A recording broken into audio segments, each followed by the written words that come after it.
to know who you love. So vote for your favorites now at vote@localsloveus.com. Bankers Advertising and True Art is proud to sponsor the Regal Cast and all Regina athletes. For printing, advertising, and True Art, go Regals. Chris Shooter Lehman with Coldwell Banker Real Estate Professionals is here for all your real estate needs in Iowa City and the surrounding area. LKR Realtors are proud to sponsor the Regal Cast. Let LKR Realtors open doors for you and your family. Wishing the best of luck to Regina, and we are proud to support the athletes and the students. OBGYN Associates and Radiance Medical Spa. As a well-known supporter of Regina, Dr. Diane Adam is proud to sponsor the Regal Cast. Stop by our office in Coralville for a free consultation. The Jill Armstrong Realty Team would like to say they're proud to sponsor Regina and this Regal Cast. The Jill Armstrong Team. J&S Express is now your new BP station selling BP products. J&S Express is conveniently located right across from Regina, so you can stop in before or after the game. Towncrest Pharmacy cares more about your health care. Located in Iowa City and Solon, Towncrest Pharmacy is proud to sponsor this broadcast. Best of luck to the girls and boys this season. Hertine and Stocker Jewelers has been your local jewelry store since 1947. They can help you find that special ring for that special moment. Located in the Ped Mall in downtown Iowa City. Sinclair, heading out of town for the big Regina game? Don't forget to gas up and get some great food trip and road trip snacks at Sinclair in Iowa City. Kelly Heating and Air Conditioning is proud to sponsor the athletes, Regal Nation, and this Regal Cast. For quality that exceeds their customers' expectations, contact Kelly Heating and Air Conditioning. Midtown Family Restaurant offers a family atmosphere and the best food around. Whether it's a big or small, North Dodge Express is your stop for snacks before or after the big game. North Dodge Express is proud to support the Regal Cast. Beaver Heating and Air reminds you to leave it to Beaver when you're in need of. The Regina Athletic Boosters invite you to become a member of the team. Contact Sean Beard and get involved in supporting Regina Athletics. JJ Nichting is the preferred farm equipment dealership in the tri-state area. They offer experience, service, part inventory, and long-term commitment. See them in West Liberty, Tipton, Pilot Grove, Mount Pleasant, and Sigourney. And finally, Iowa City Brake handles more than just brakes. Need your oil changed? How about a mechanical or electrical problem fixed? Let Iowa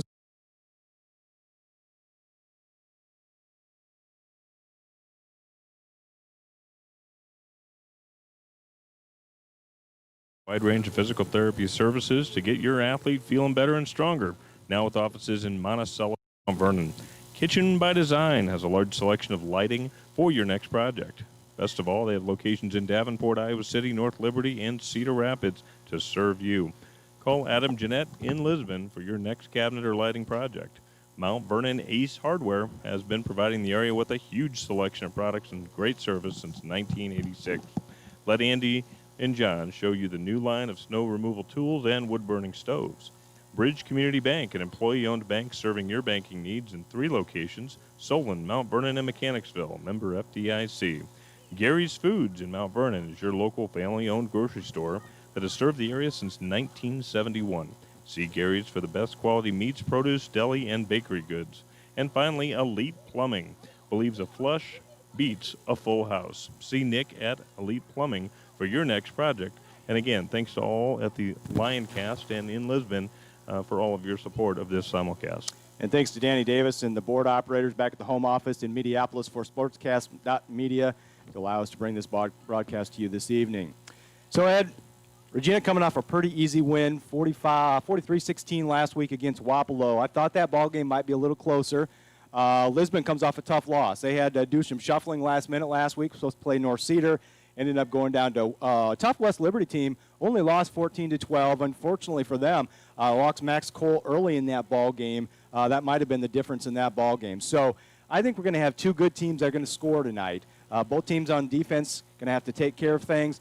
Going to make sure both teams need to make sure they don't turn the football over. Regina's led by their senior quarterback Ashton Cook.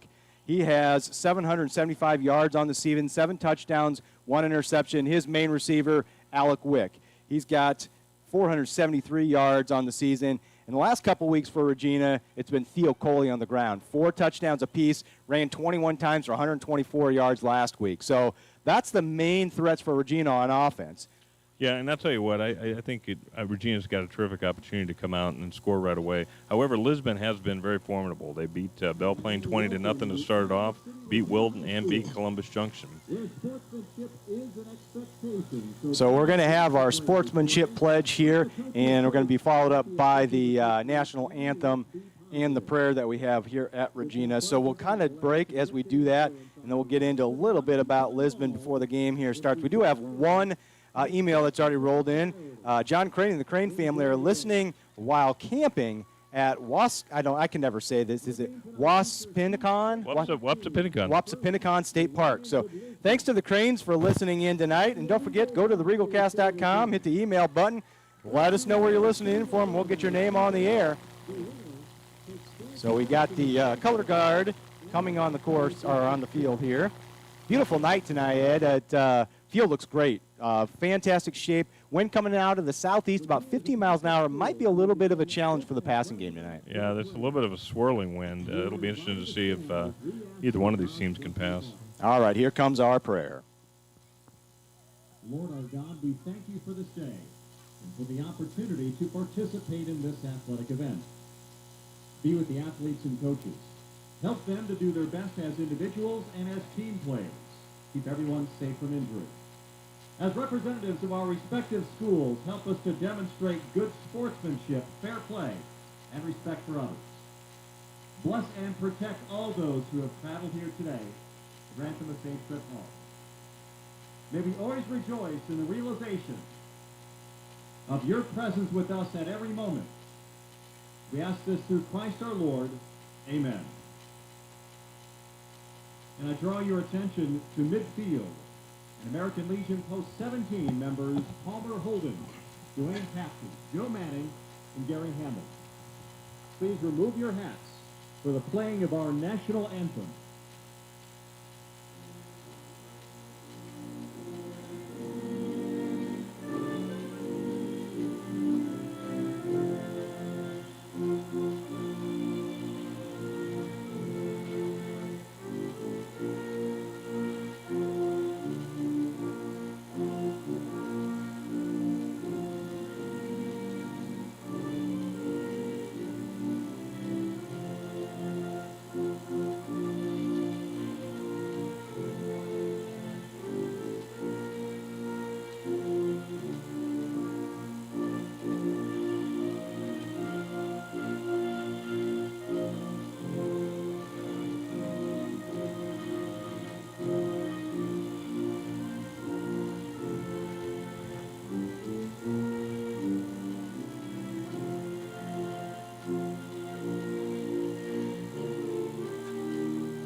All right, there's our national anthem and prayer. So we're getting ready to go here in Iowa City. Got about 3 minutes and 30 seconds before the game kicks off. Talking a little bit about the Lisbon Lions. Now, you mentioned a couple of injuries. We knew Max Cole was going to be out, got injured, in that game early in the first quarter last week.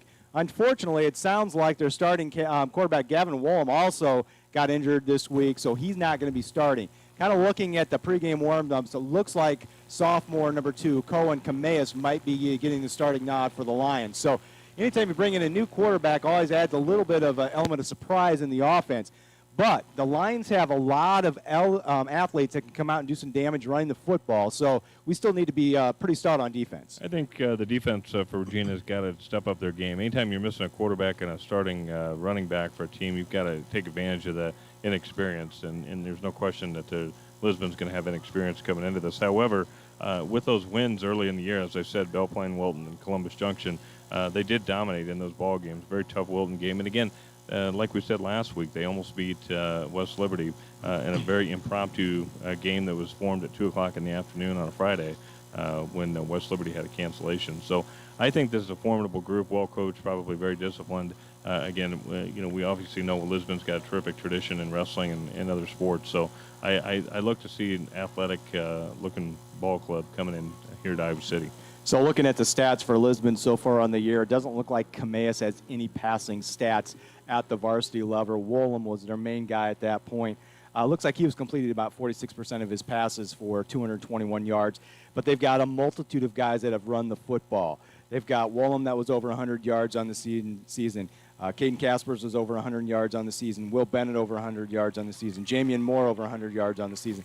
So they got multiple guys. So I've watched them a little bit on film. They'll do a lot of different looks. They'll come out of a traditional I formation a lot, hand it to the fullback or the running back. They'll put it out, shift a little bit more of an open back field, put a couple receivers out, do a lot of motion kind of stuff. So Regina's going to have to play, definite assignment football and make sure they're not letting guys get outside the edge. And we've had some real success the last few weeks with that 4-4 on defense and getting out and stretching out. And so I think if we can make sure we contain the edges, we're certainly going to have some success tonight. So we just had the coin flip out there. One of the other injured Regals, senior Nick Wagner, was out there. And Regina will get the ball first. Regina comes out tonight. They're in their home Navy uniforms. They've got gold numbers trimmed in white. They got yellow around the collar and around the sleeve. They got navy blue pants with an R cross on the left thigh. And then their helmets are matte navy with the number on the left. And they've got the Coach DeMarco sticker in the form of a cross on the right-hand side. The Lisbon Lions come out in their traveling white uniforms. They've got white jerseys with red numbers trimmed in black. They've got red around the sleeves along with the number. They got black pants. Their helmets are matte black, and they've got a metallic red L on both sides of the helmet. Both guys wearing some red socks as well. So getting ready to kick off. The wind is going, if you're looking at your computer, from left to right, kind of back left to far right side of the field. So Lisbon's going to be going left to right to start the game here. So they're going to be kicking with the wind here when we start our game. Clock just ticked 0, so they'll restart, put it at 12. And number 75, Tyson Scott, will get ready to kick it off for the Lisbon Lions. Back deep for the Regals, saw junior number 40, Carson Jensen, and senior number 3, Levi Quinlan. Lots of speed in the backfield back there on this kickoff return, Ed. Yeah, they've obviously got an opportunity here on special teams, I think, throughout this ball game. And like Chad said, we've got almost a wind headed northbound, and it'll be interesting to see over the course of the night if that picks up a little bit and affects the passing game. But we're ready for football here in Iowa City. Don't forget to go to theregalcast.com, hit the email button, letting us know where you're listening. Scott puts his foot in the ball, low liner right to Quinlan at the 15-yard line. He'll bring it to the middle of the field, cutting out to the left. He's got a little seam up the middle, gets out to the 35-yard line before he's brought down by number 9, Will Bennett. Boy, if Will doesn't get him there, he's off to the races. Nice form tackle by Bennett to stop a accelerating Levi Quinlan. So the Regals will have first down and 10 going right to left on your computer screen. Ball at their own 35-yard line. It's on the near hash mark on the home side of the field. They're going to send 2 receivers, Quinlan and Chambliss, out to the left. Wick and Sam Aitchison out to the right-hand side. Theo Cole to the right-hand side. Ashton Cook in the shotgun formation. Fakes it to Cole. A quick pass over the middle to Wick. Wick gets it coming inside, kind of an inside screen pass there. Good job by Lisbon. Only about 2 yards on the gain before he was brought down by, it looks like, number 32, Cole Clark. And we're going to hear that name a lot tonight, Chad. Cole Clark comes in, senior linebacker, 5'11", 195. He's a tackling machine for these Lions. Second down and 8 for the Regals. 2 receivers right, 2 left. Theo to the left-hand side of Cook this time. And there's that hard count. And the Lisbon Lions look like they jumped on it. Regina does this several times every game. Wapello last week, the first team I haven't seen jump on it all in a long time. Wapello was very, very disciplined last week. Tyson Scott found himself in the neutral zone there.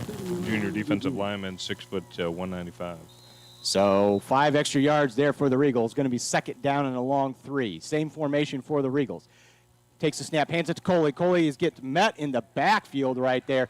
Good job of penetration. I believe it by number 77, Brant Baltus for the Lions. He was in the backfield quickly. He was. Somebody missed their assignment on that particular running play. So they did give Coley about 1 yard on the gain right there. It's going to be a third down and a long 1. Ball at the Regina 37-yard line. Ball kind of towards the middle of the field. They send two receivers right and left again. Same shotgun formation for Cook.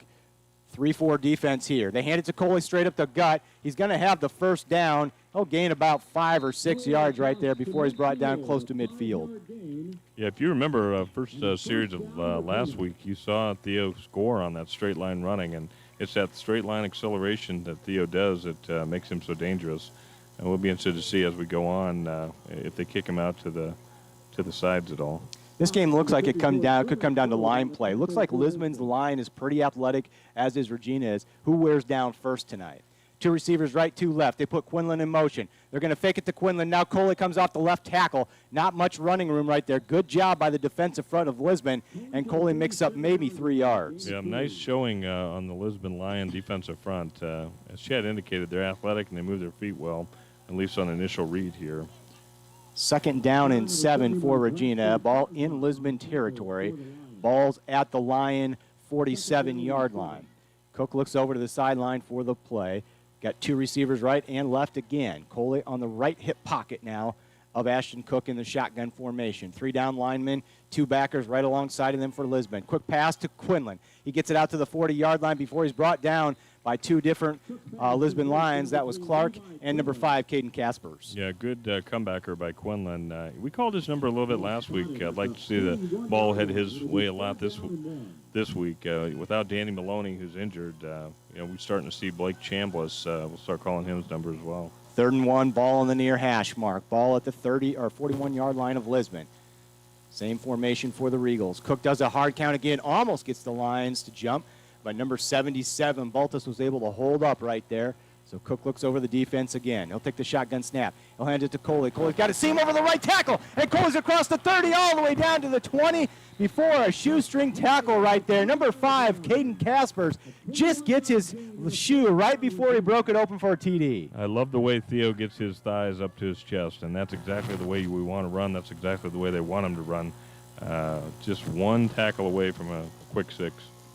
For you, those of you listening tonight, you can go to Iowa City Regina football on YouTube, too, and see the game along with the broadcast tonight as well. Regina now on the 20-yard line into the red zone. 2 receivers right, 2 left. They're going to hand it to Coley. He comes off left guard. Nothing there. Met by Clark right away. He's going to gain 2, maybe 3 yards on the carry, about down to the 17-yard line.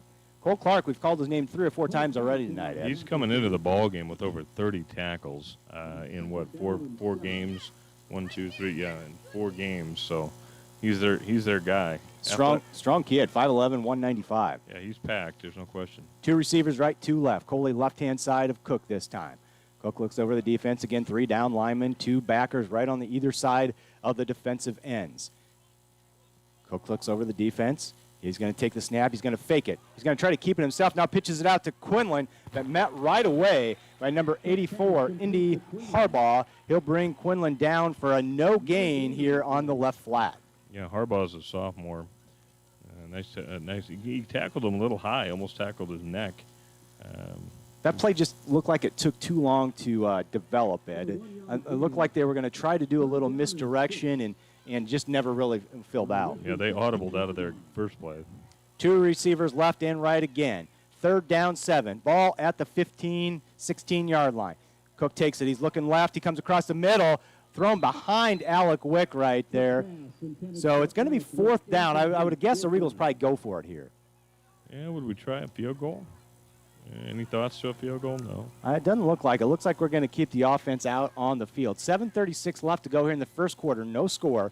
First drive here for Regina.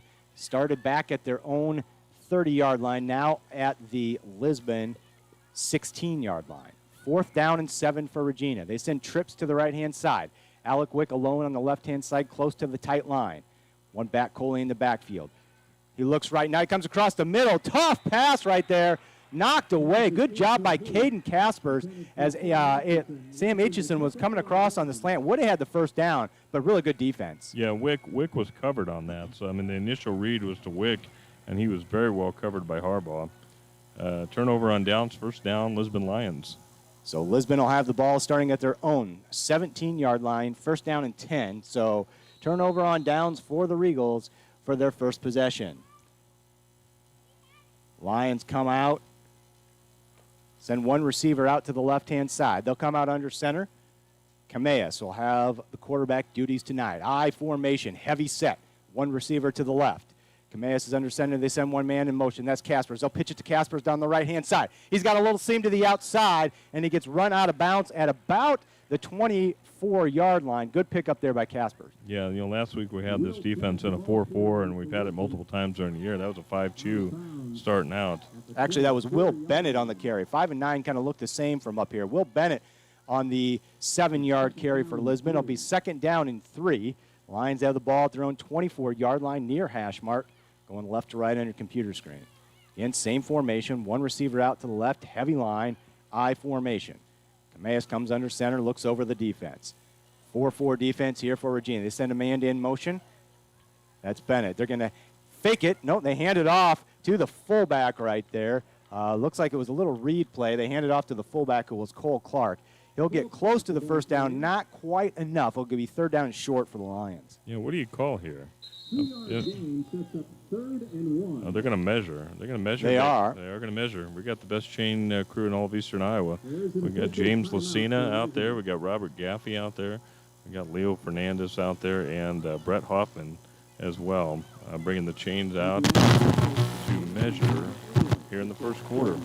Again, no score, 7-12 left to go in the first quarter. Here in Iowa City. So don't forget to send in where you're listening from. We'll try to get a few scores out if any are coming in. A couple of early scores. Cascade leads Wilton 7-0 in the first quarter.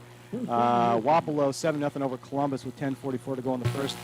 And Alburnett scores a touchdown to lead in their game 7-0. Central Theater 8-0 over West Central. So the Lions did pick up the first down there. Clark enough yardage for the first down. So it'll be 1st and 10 for the Lions. Ball at their own 27-yard line. 7-12 to go in the first quarter. No score. Yeah, Clark toughed that out. I mean, he kind of made that last surge for that extra half a yard results in a first down. So far, Clark representing well for Lisbon. Tackles on defense and first downs on offense. So ball on the near hash mark. They send same formation. One receiver left. I formation here. Camellas under center for the Lisbon Lions. Looks over the defense. Linemen go down in the 3-point stance. Going to hand it once again to Clark straight up the middle. Clark gets met by Gaffey initially. Was able to keep the legs churning to fall forward for about 3 yards there, Ed. I wonder, were there any Clarks out of Lisbon that were wrestlers? I feel like I remember that name. I think so too. You have to remember that. Coy Clark. Maybe one of our listeners will help us out. Another Morning Star on the football roster here. Morning Star, big Hawkeye wrestling name. So Ryan Morningstar. Yep. Still a coach for the Hawkeyes. You bet. Lisbon comes out, same formation here, tight, heavy line. Regina does a little shifting, one man in motion. That's going to be number 9. And he cuts it back. He tried to go to the right, cuts it back to the left. He's got some running room. He's out in the open, all the way out to the 44-yard line before safety Sam Aitchison can bring him down. Good job on the vision right there by Will Bennett. Yeah, Wick had him and had his arms around his waist and couldn't bring him down. Very squirrely back and results in a long run. So good job right there by Bennett. Lions on the move. Their 2nd consecutive first down. Danny Gavin comes in for Carter Rios at the backer position. And those two have been interchanging quite a bit the entire year. Ball now on the far hash mark. So the short side of the field is towards the Lisbon bench. Again, I formation. Camellas not a very big kid there under center. He's only a sophomore leading the offense out here. They get Regina to jump this time here. No flag. The play's still going. They hand it off to Jamian Moore. He's going to have about 5 yards on the carry. Both sides kind of stopped thinking there was going to be a flag thrown. Nothing was thrown. So they just handed it off, and Jamian Moore got about 4 yards. Yeah, the obvious thought was it was a neutral zone infraction, but that slight pause is what caused the gain. So the Regina defensive line going to have to stiffen up a little bit here. They're getting to the 2nd and 3rd level with their running backs, something Regina can't have happen all night. 2nd down, 6 for the Lions. Ball at the 48-yard line of Lisbon. Again, I formation. Clark in the is the fullback. They send a man in motion. That's Bennett. They're going to pitch it back. They're going to do a halfback pass. They do it back over to Camellas. Camellas goes up and gets it on the sideline. He'll have a first down. Jamian Moore caught the pitch. He wanted to go down the sideline to Bennett down the right-hand side. Nothing there. Came back across the field to the left-hand side to Cameas. He picks up the first down. Yeah, nice job by the Lion offensive line to give that halfback as much time as he needed. We didn't get any penetration. Regina didn't get any penetration on that at all. So Lisbon moving the ball on the Regals here. First down and 10 into Regina territory, ball at the 45-yard line. 4:55 left to go first quarter. They're going to hand it to the back in the backfield. That's Jamian Moore. Moore this time met right at the line of scrimmage. He'll fall down for 1 yard, second down and long. Tackled by Gaffey. I think it was Josh Gaffey that met him originally. Yep. Our defensive line in there right now is Gaffey, Udell, I believe Jackson Mills is in there along with Andrew Weiss, the 4 down lineman for the Regals. So second down and 9, ball at the Regina 44-yard line, 4:27 and ticking here in the first quarter, first possession for the Lisbon Lions. This time they send 2 receivers out to the left.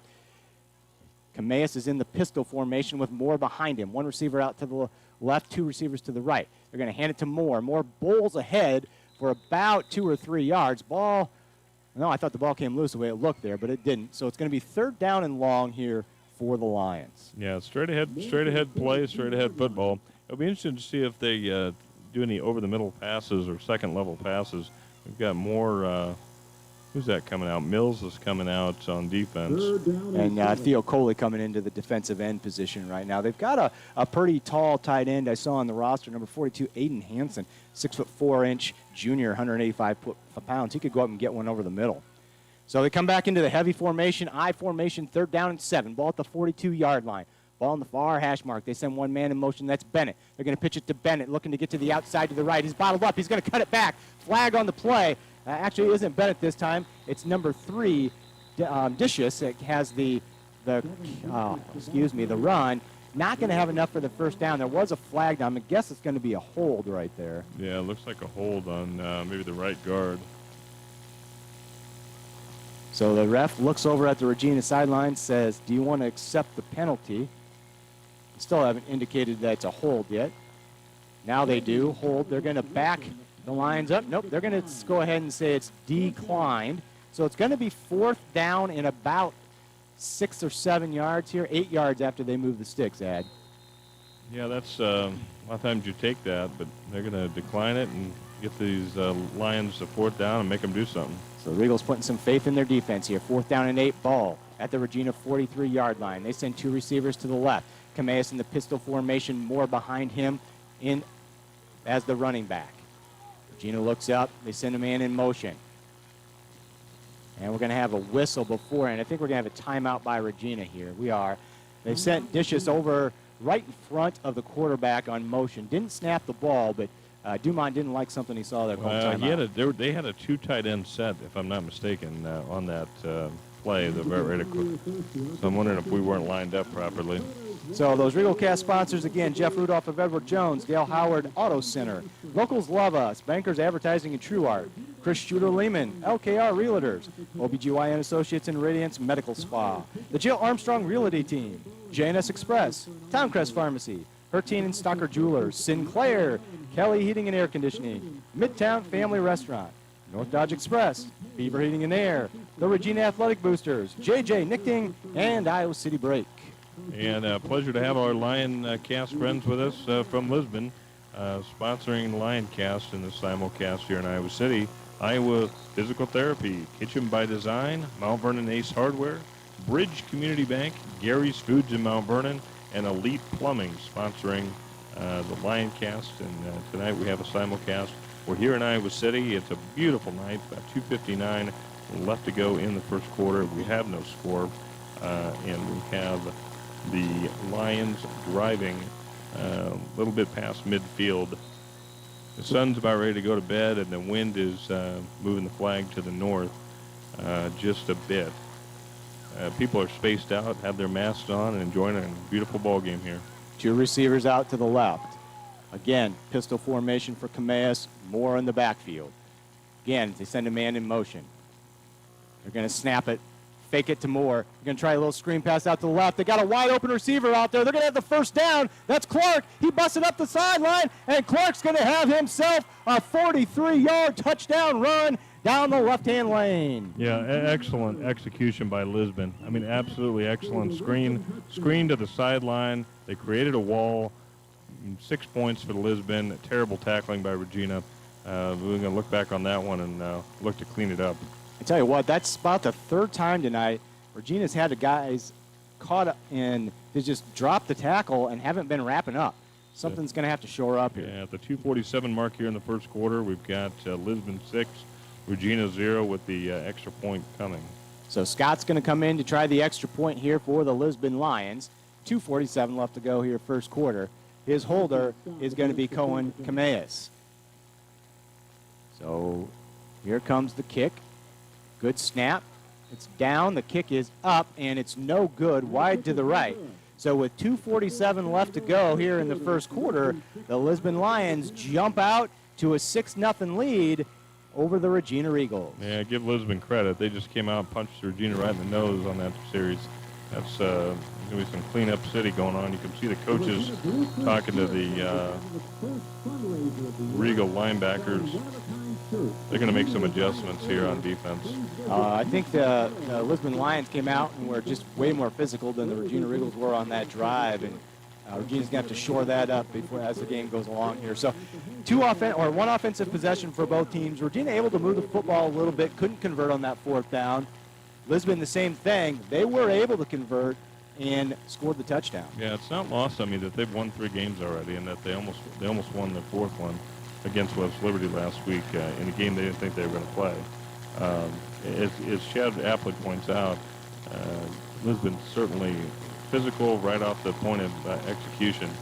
Regina's got to respond here, otherwise we could have an issue on our hands. Some other scores rolling in. Waco 8, Tri-County nothing. Springville losing to Don Bosco 8-0 with 7:51 left to go in the first quarter. Wapello up 14-0 on Columbus now. North Cedar leads Highland 6-0 after a failed extra point try. And 14-8, Central Decatur over West Central in the first quarter. So 2:47 here left to go in the first quarter from Iowa City, Regina. Lisbon Lions take a 6-0 lead on the 43-yard touchdown screen pass to number 32, Cole Clark. Yeah, that was like a bubble screen. It was a little bit of a bubble, and it was out to the sideline. It was not one of the straight-ahead screens. And again, like I said, it was a wall all the way down the field on the far side, on the visitor sideline, and away he went. Great run by Clark. So as I mentioned early pregame, Lisbon giving some different looks, using a lot of motion to try to keep Regina confused right here. They've only used that motion man, I think, one time so far on the offense, using him more as a decoy so far, and doing a lot of backside offensive plays right now. You know, sweeping everything to the long side of the field, coming back to the short side of the field, and they've had success over there so far. So number 75, Tyson Scott's going to be kicking off here for the Lions. Again, Quinlan and Jensen back deep for Regina. Hand in the air for Scott. He'll put the foot into the ball. Another low lining kick right to him. This one goes to Wick. Wick takes it at the 20. He's out across the 40-yard line for Regina and going to be stopped about right there. He'll fall forward for another 3 or 4 yards, and Regina will have pretty good field position to start their second offensive possession. Yeah, very nice return by Wick, and nice receiving blocking by the Regals. Sets them up nicely for 1st and 10. So Cook will lead the Regals onto the field. 2:39 left to go, first quarter. 1st and 10, Regina ball, their own 44-yard line. Regina sends trips to the right-hand side. One receiver, Wick, by himself to the left. Coley again, the running back for Regina. Hard snap count, they'll give it to Coley. He looks to come off left tackle. Good job by the defensive end, Moore right there, sealing up the outside on the right. And Coley had to cut it back in for maybe a gain of 3 yards. Yeah, they're very disciplined so far. Very, very disciplined so far, and Lisbon's doing a nice job with their assignments. 2nd down and 7 for Regina. Ball at their own 47-yard line, close to the near hash mark. Again, they send 3 receivers right. Wick by himself on the left-hand side. Coley left of Cook. Hard count. They almost got a guy to jump. 75, Tyson Scott getting a little antsy there, but he'll hold his position. So Regina looks it over again. Cook says something to Coley. Coley splits out just a little bit wider. They're looking to bring some pressure here. They hand it to Noah. Actually, Cook kept it himself that time.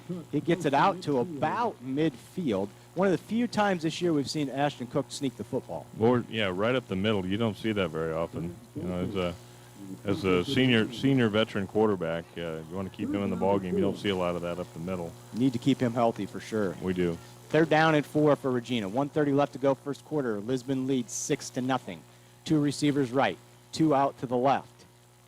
Cook looks over the defense, still in shotgun formation. Rarely do you see Regina being anything but shotgun. Quinlan moves in some motion. They're looking Quinlan's side to the right-hand side to get it out there. Almost picked off, but Quinlan gets the ball. He's out across the 40-yard line, gets pulled out at the 33-yard line. That one was threading the needle, Ed, almost a pick 6. Yeah, there's no question about that.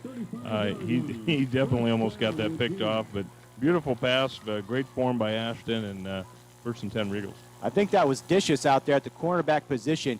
He laid out for that ball, and if he would have had it, there was nothing but green grass in front of him. Yeah, First and down, go ahead. Oh, that Braden Gladwin on the tackle. First down, 10 here for Regina. Ball at the Lisbon 35-yard line.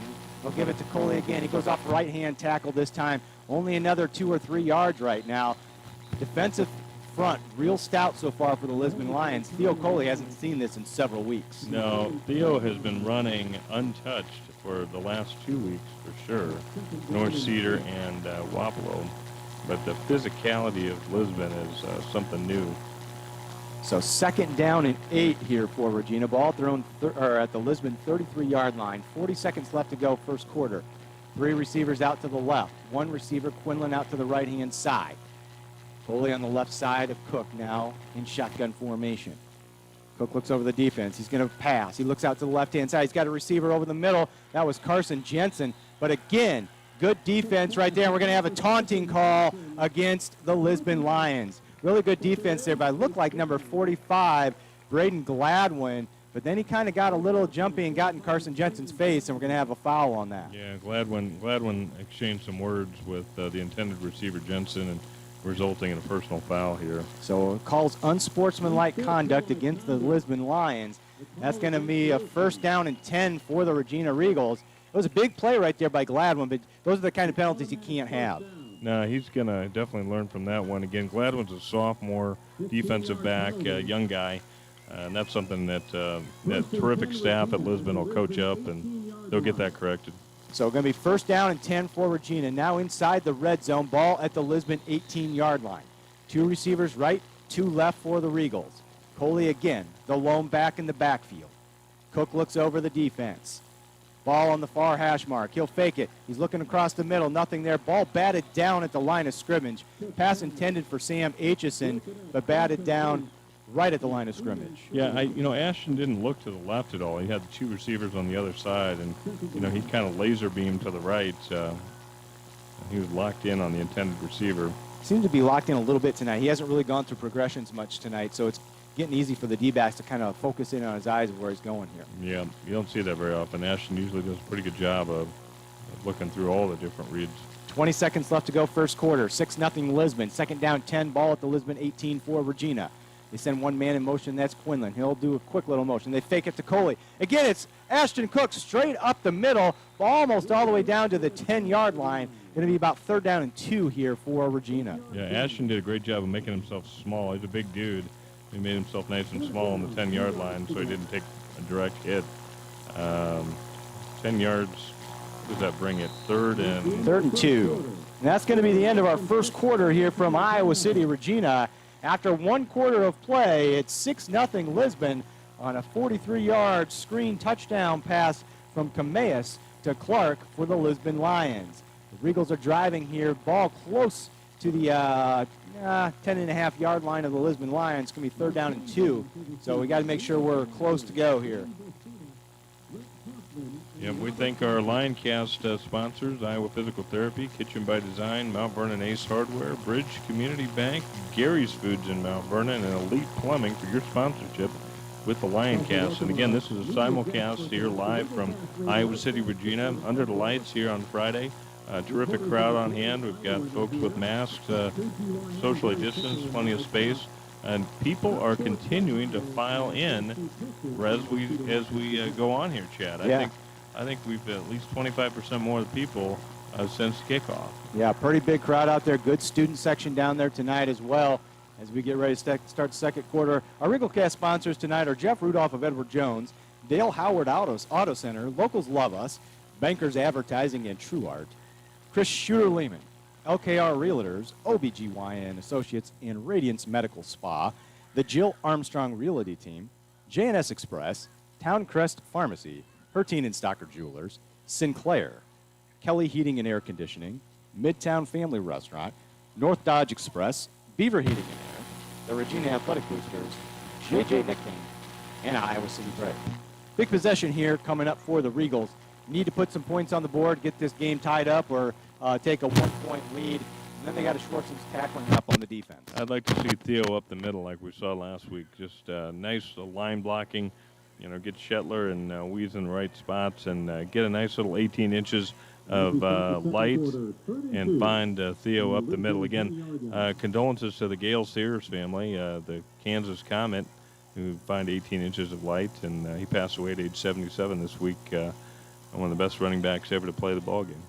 There's a little bit of delay before starting the second quarter here. Looks like one of the officials getting tended to by one of the trainers down here. Looks like he might have gotten cut on his hand or arm or something. So he gets patched up by the Regina trainers. We'll come out. Start our second quarter. Lisbon leads 6-0. It's going to be 3rd down and 2. Ball's going to be on the 10.5-yard line of the Lisbon Lions. Ball right in the middle of the field.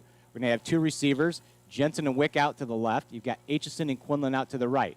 Coley onto the right-hand side of Cook in shotgun formation. Cook looks over the defense. Takes the snap. He fakes it to Coley again. It's Cook straight at the middle, and Ashton Cook's going to be into the end zone for a 10-yard TD. Run for Ashton Cook. Touchdown, Regals. Touchdown, Regals, tying the ball game up 6-6 with 11:55 left to go in the second quarter. Extra point is coming. So I believe it'll be Alec Wick out there to attempt the extra point. It is. And his holder will be Ashton Cook. The center long snapper, number 50, Jackson Marks for the Regina Regals. 11:55 left to go here. First play of the second quarter. Ashton Cook scampers for a 10-yard touchdown run. The kick is up, and it is good by Alec Wick. And Regina grabs the 1-point lead. So it was straight up the middle there, Ed, just not the guy you call. No, I thought it would be Theo, but we're starting to see Ashton emerge as a runner in this ball game. Obviously, as you indicated, Chad, they want to keep him healthy, don't want him to get hurt, that type of thing. I think, Marvin, Coach Hinkle are ready to do whatever it takes to get points on the board, and that's where we need to be. You get a 2-score game, and you start to get back on your heels. But now the Regals are up by 1 point with that extra point by Wick. Again, 11:55 to go in the second quarter. Again, the wind continues to kind of pick up here a little bit. We're starting to see the flag with a full move to the north. It hasn't really interrupted the passing game, but that's something to keep our eyes on. Again, I think this is the healthiest crowd we've had the whole season. I think so. You got 2 state-ranked top 10 teams here battling out tonight on a beautiful evening in Iowa City at the end of September. So a good crowd out here tonight. A couple scores. Don Bosco 14, Springville 6. Atumwa leads Marshalltown 7-0. Vinton Shellsburg over Solon 3-0. Mount Ayr leading Pella Christian 7-0. And Janesville leading Tripola, whatever you want to say. Tripoli 14-6. So looks like kicking off for the Regals is going to be number 42, junior Andrew Denninger. He's going to be kicking back. Looks like deep back there for the Lions, number 9, Will Bennett. And I can't tell the other guy. He's turned a little bit. I can't see his number. Denninger gets ready. He'll put the foot into the ball with his bright yellow cleats. Good kick down to about the 10-yard line. It's going to be Bennett taking the ball. He's going to go straight up the gut here. He bounces it out to the outside. He's got some running room up the left-hand side. Denninger can't stop him, and he's going to have himself a touchdown down the left-hand side. That is actually number 3, Dishes all the way on the touchdown run off the kickoff. Wow, unbelievable. I mean, that was a piece of beauty. I mean, he came right down the home sideline, and then it was just a track meet. We had our guys on our heels, and a couple young guys had a hard time, got a bad pursuit angle, and he was gone, Chad. So Devin Dishes with the 90-yard kickoff return for the Lisbon Lion touchdown. And the Regina Regal lead was short-lived here in Iowa City. 11:41 left to go. And it looks like the Lisbon Lions are going to come out and try to put 2 on the board here to get up by a full touchdown and extra point. So they'll come out. Cameas will be in I formation. They've got Clark and Moore in the backfield. One receiver out to the right. What's 7? Cameas looks, they put Bennett in motion. He'll turn around, pitch it to Moore. Moore tries to cut up, nothing there. He will not get the extra points. So with 11:41 left to go here in the second quarter, your score, Lisbon 12, Regina 7. Yeah, you know, I said earlier that the Lisbon Lions on their first offensive possession kind of hit Regina in the mouth. Well, now here they are with a special teams touchdown. Lisbon came off the bus ready to go. I got to tell you, Chad, I'm impressed right away. I can tell, you know, they've won 3 games. They almost won 4. They're here to play ball. I mean, this is going to be which should be a heck of a ball game. It's already, you can tell from the line play, a heck of a matchup. You know, Regina's got to find its way to separate, get itself the right way on defense. If you think about the scoring, you know, it's not Ashton's arm that's created points for us. It's his legs. You know, so it'll be interesting to see what we've got coming up. Well, not special teams play right there. Regina really had a hard time getting off the blocks. Good job of Lisbon coming up and engaging. Regina couldn't get off the blocks, and Dishes got a little bit of a seam up the middle. And once he got outside, he had pretty good wheels and just took it all the way to the house. And I don't know if he's a 100 dash guy, but he sure looked like one. So don't forget, go to theregalcast.com, hit the email button, let us know where you're listening in from tonight. We'll get your name on the air, give you a shout out. So with 11:41 left to go, second quarter, got ourselves a good ball game tonight in Iowa City. Regina, not sure if Regina, you know, last week was supposed to be a pretty good ball game with Wapello too. Came out, got up early. I wonder if they got a little comfortable coming into this ball game. Yeah, that's a nice word there, Chad. Comfortable. We need to be, you know, comfortable being uncomfortable. Yeah, exactly. So number 75, Scott looks ready to kick off. He does. Going to be a short kick this time. Might go out of bounds here for the Lions. It does. Goes out of bounds at the 22-yard line. So that'll draw a penalty flag on the kick out of bounds. Free kick out of bounds. It'll give the Regals pretty good field position again, Ed. Yeah, we want to remind all of our listeners that if you enjoy this broadcast, certainly from the Regina side, feel free to go to regina.org and donate to put this type of broadcast on the air. Also appreciate our friends down in Mediapolis and Danny Davis and all the good work that they do at the station. So Regina is actually going to make Lisbon re-kick this football instead of taking the ball up a little bit farther in the field. So instead of kicking off, excuse me, from the 40-yard line, Scott's now going to be kicking off from the 35-yard line. I wonder if they think they've got a little bit better option here with either Wick or Quinlan returning one a little farther than they would have if they'd taken the penalty yards. So Scott gets ready to kick again. He kind of lines the ball up on the near hash mark here on his own 35-yard line. I always love it when linemen are kickers. I know. I love that. I used to love the linemen that were the straight-on kickers, too, with the square toe. Yep, that was me. That was back in our day, baby. Yeah, it was. Scott kicks it to the right-hand side. He's going to kick it to the up man. Gedkin lets it go. And again, the ball is going to roll out of bounds. So another free kick penalty. Be interesting to see if they re-kick again or if they just go ahead and take the football. Kickoff out of bounds again. So we'll see what Regina does here. I think they're going to plan to back them up another 5 yards and re-kick. Yeah, just a reminder, the Regina Blue Crew Spirit Club is having its first fundraiser of the year. If you're listening in and happen to be coming to the game here in a little bit, feel free to get one of their one-of-a-kind shirts. They're selling them. They've got a design and orders, and T-shirt mill is helping them out. All the orders are due Sunday, October 4th, and shirts will be available. Again, great fundraiser for a great cause with the Regina Blue Crew, helping out the boosters and helping out Spirit.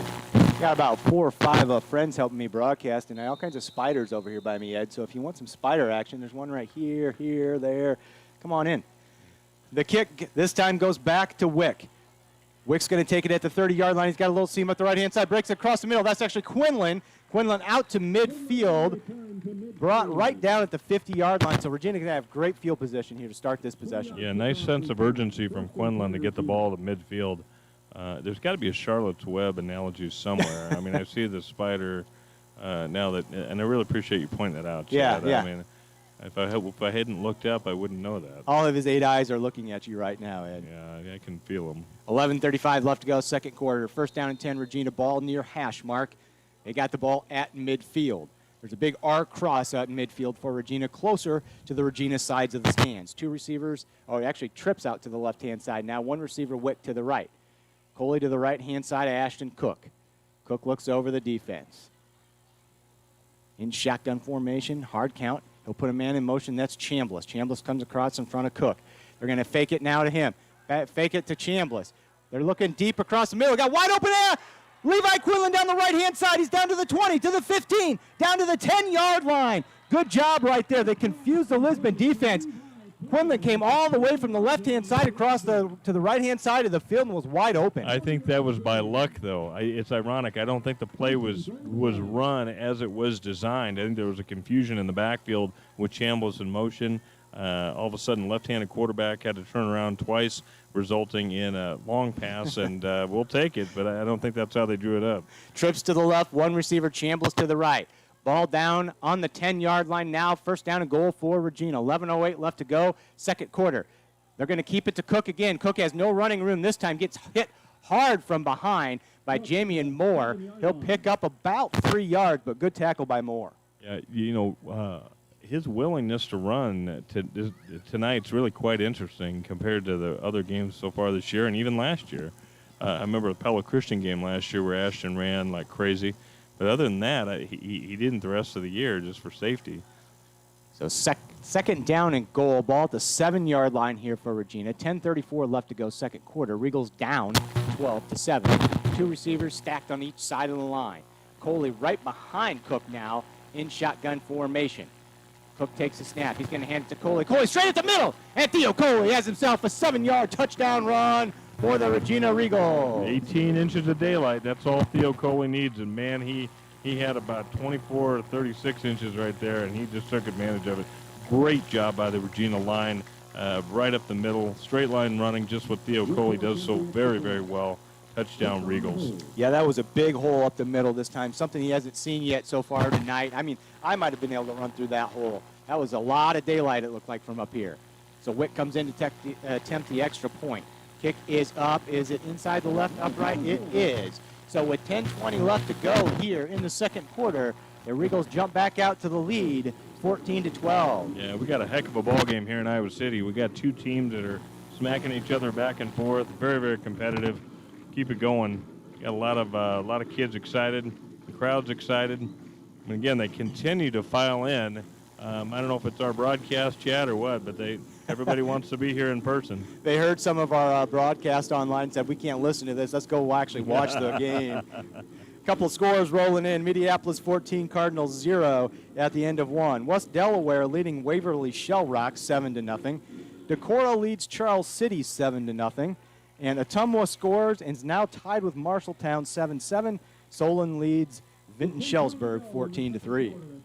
All kinds of scores rolling in. I think the Iowa City Public Schools will pick up play again tomorrow. Don't all 3 of them play tomorrow night, Ed, if I'm not mistaken? I'd heard that. I didn't know if that was confirmed or not. Maybe I'm wrong, but that's kind of what I had heard. Since they're going to be starting a hybrid back up again next week, they might be actually playing some football this weekend. So 10:20 left to go in the second quarter. Your score, 14 for the Regals, 12 for the Lisbon Lions. Last time that we kicked off here, it went to dishes for a 90-yard touchdown return. That's going to bring number 10, Alec Wick, out to kick off now for Regina. He's a left-footed kicker. He'll put the ball in play going left to right now. He does a little pooch kick to about the 30-yard line. Lisbon lets it bounce. It gets by Moore or by Bennett. Bennett goes after it, and the Regina Regals recover the fumble at the Lisbon 14-yard line. Yeah, unbelievable special teams. Jensen just flying to the ball. Jensen, I don't know if he had the recovery or not, but he punched it right out on the ground as the Lisbon guy was trying to jump onto it, and you've got 1st and 10 on the 15-yard line. On the 15-yard line, fatal mistake there by the Lions. Wow. Great pooch kick right there. Bennett came up to try to field it, took a big, strong, straightforward bounce, and it just got by him, and the Regals recover. First down and 10 for Regina, ball at the Lisbon 14-yard line. They send 2 receivers out to the left-hand side. three to the left now, 2 receivers to right. Empty backfield for Cook. Coley and Quinlan out to the right-hand side. Cook takes the snap. He's looking to the left, now comes back to the right. He's looking for Coley. Coley gets the pass down to about the 8-yard line before he's driven back, that time by number 9, Will Bennett. Yeah, nice quick pass, comebacker. Nice pass by Ashton. Nice possession reception by Coley. Actually, they said, I don't know. I'm having a hard time seeing the numbers up here. They didn't say it was Bennett on the tackle, but three receivers to the left, 1 receiver out to the right. Coley in the backfield now. Cook's going to keep it again up the middle. He had a little bit of running room there at the start, but good recovery by the defensive line by Lisbon, and he'll pick up maybe 2 yards. Yeah, they got him wrapped up there on the legs. So it's going to be 3rd down and 2. Ball at the Lisbon Lions 6-yard line or so. Looks like more like 3rd and 3 to me. 2 receivers right, 2 left. Coley in the backfield. They tried the hard snap. Doesn't work for the Regals. Cook looks over to the sideline, gets the play from offensive coordinator Ed Hinkle. Again, reset here for Regina.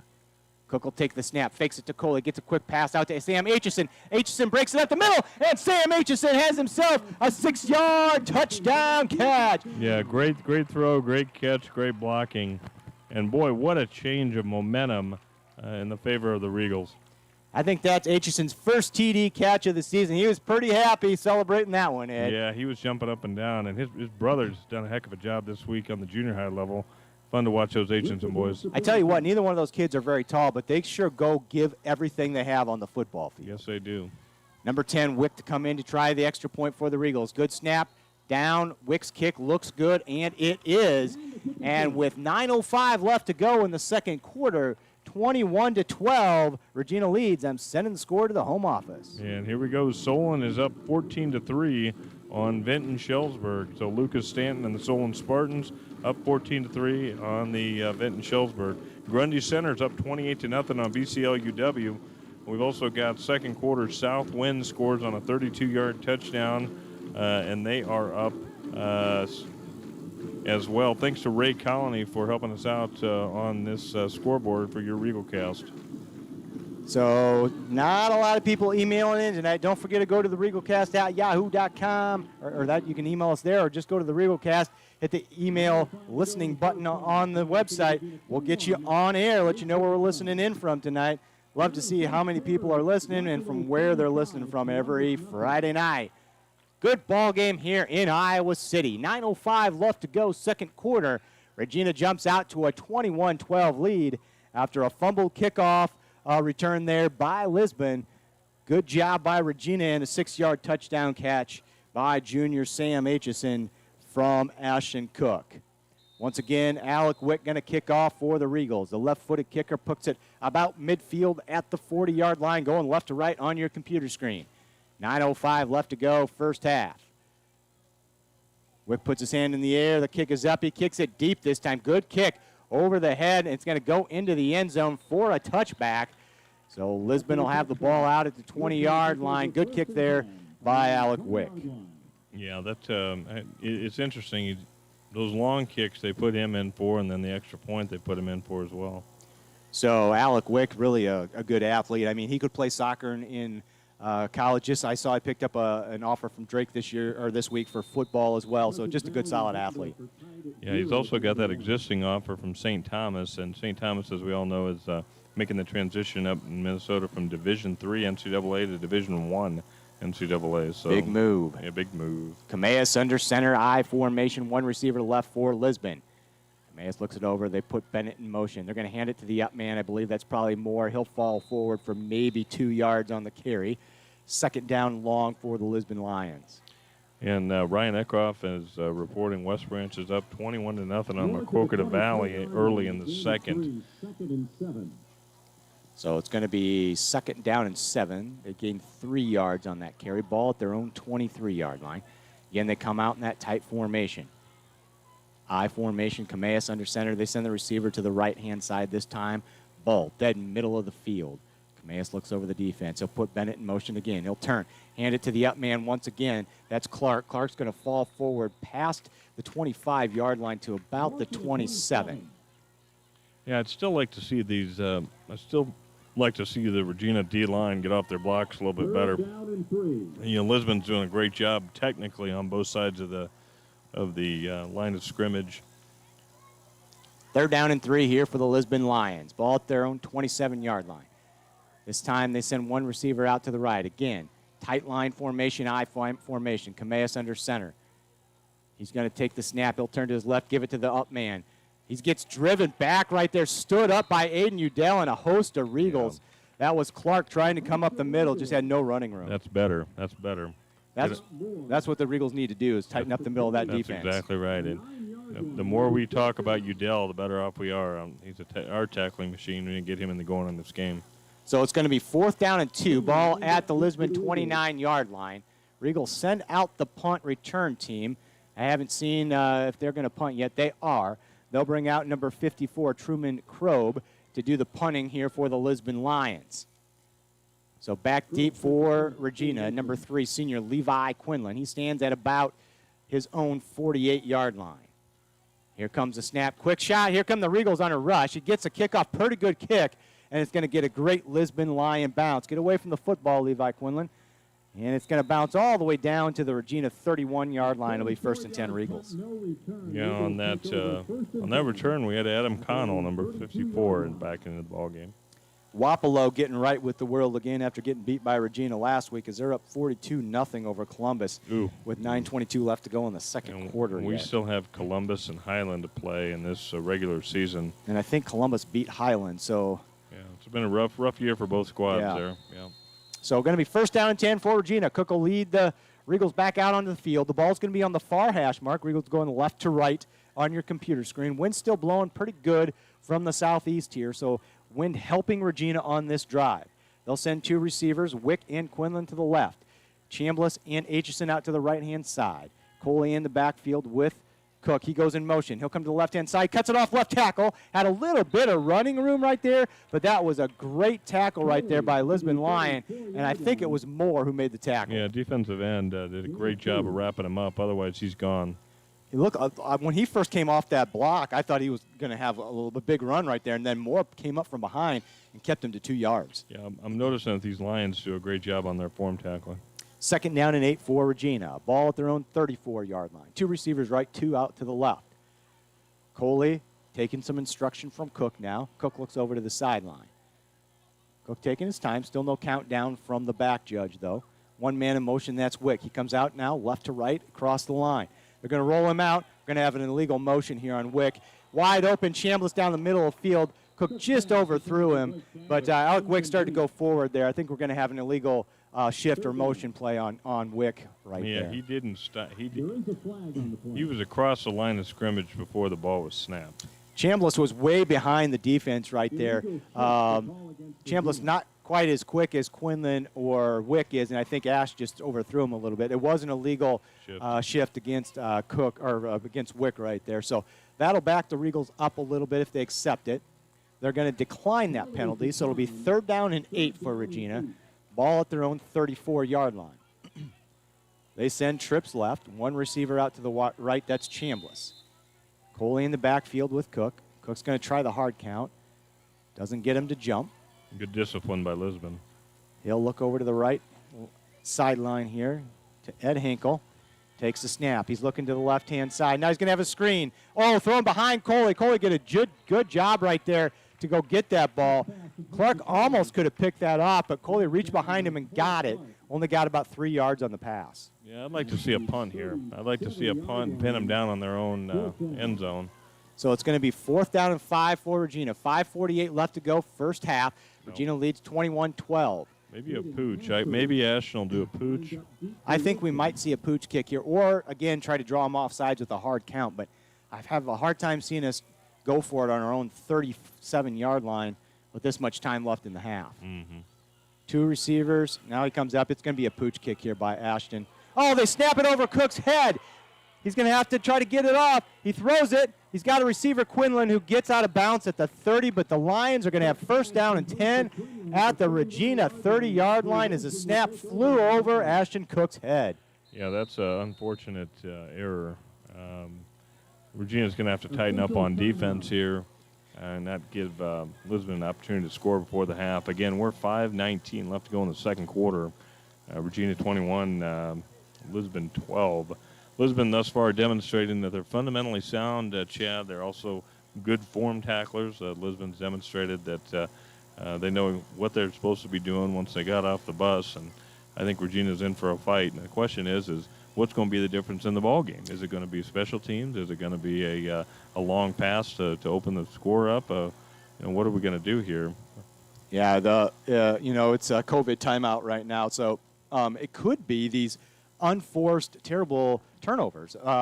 Lisbon had one on that kickoff where Regina got it way down. Now Regina snaps the ball over the puncher's head, and Lisbon's going to have first down 10 at the Regina 30-yard line. So shoring up tackling and not making dumb mistakes like some of these turnovers we've seen here early in the first half could be the difference in the ball game. But these are two pretty evenly matched teams going at it tonight. Yeah, they are. They're very evenly matched. And, again, Lisbon came in here with confidence, and they have confidence in their game plan and what they're doing. And keep in mind, and this is what I'm so very impressed with, is that they don't have their number one quarterback and they don't have their number one running back.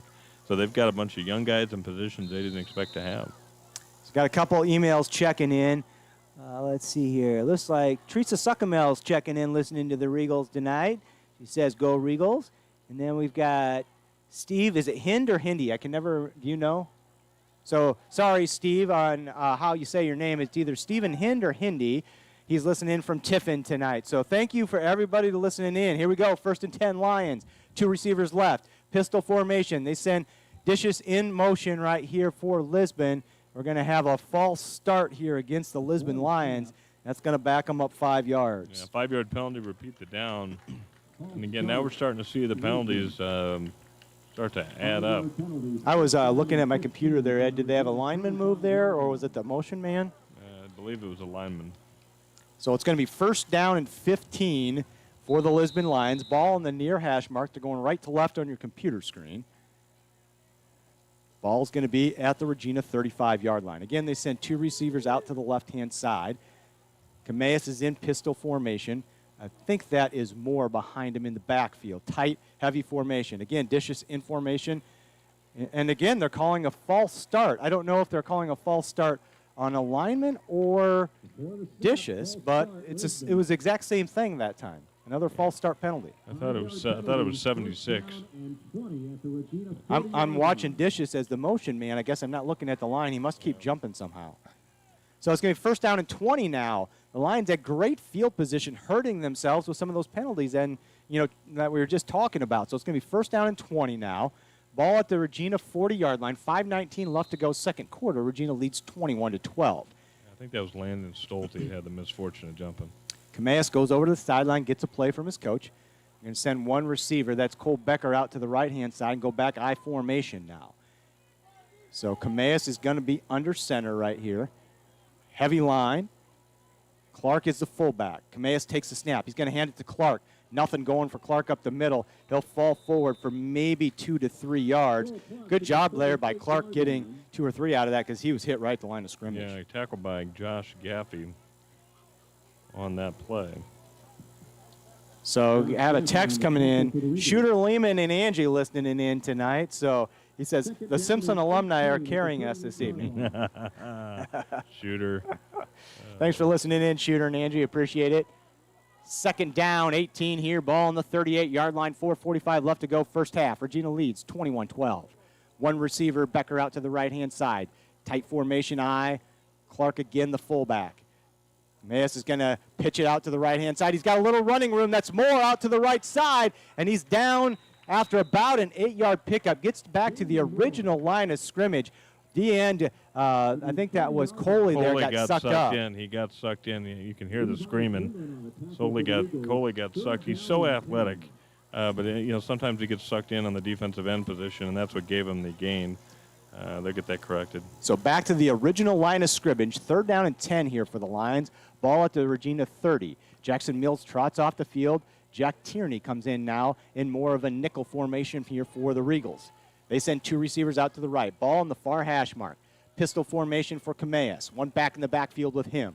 He looks over the defense. And again, Heavy line all night for the Lisbon Lions. They're going to hand it to Moore. Moore's got some running room, breaks 2, 3 tackles all the way down to the Regina 22-yard line. It's going to be 4th and short. Good hard running by Moore. Yeah, and he just ran right over Levi Quinlan. Quinlan thought he had him, and boom, ran right over him. There is a flag on the field.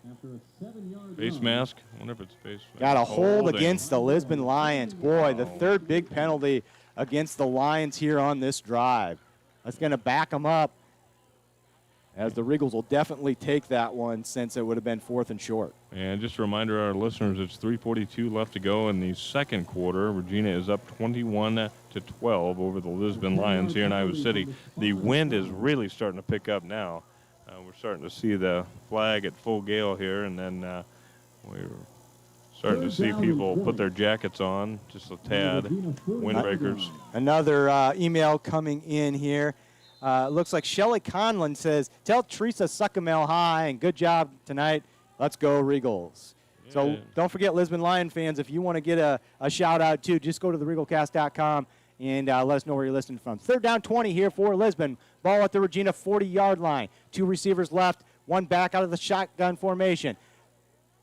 He pitches it out, actually throws it out to the left-hand side. The receiver's got a little bit of running room. That's Dishes. Dishes all the way down to the 30-yard line after breaking a couple tackles, but it'll be 4th down and 10 here. Be interesting to see what the Lions do, Ed. Yeah, tackle by Aiden Udell. Aitchinson over-pursued, almost had him.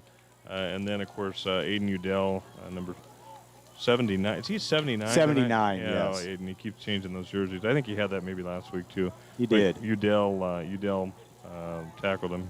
So it's going to be 4th down and 10 here for the Lions. 2:46 and counting left in the first half. Regina up 21-12. And I checked before the game. They have not done a field goal the whole year. So they're going to probably just go for it here. They are.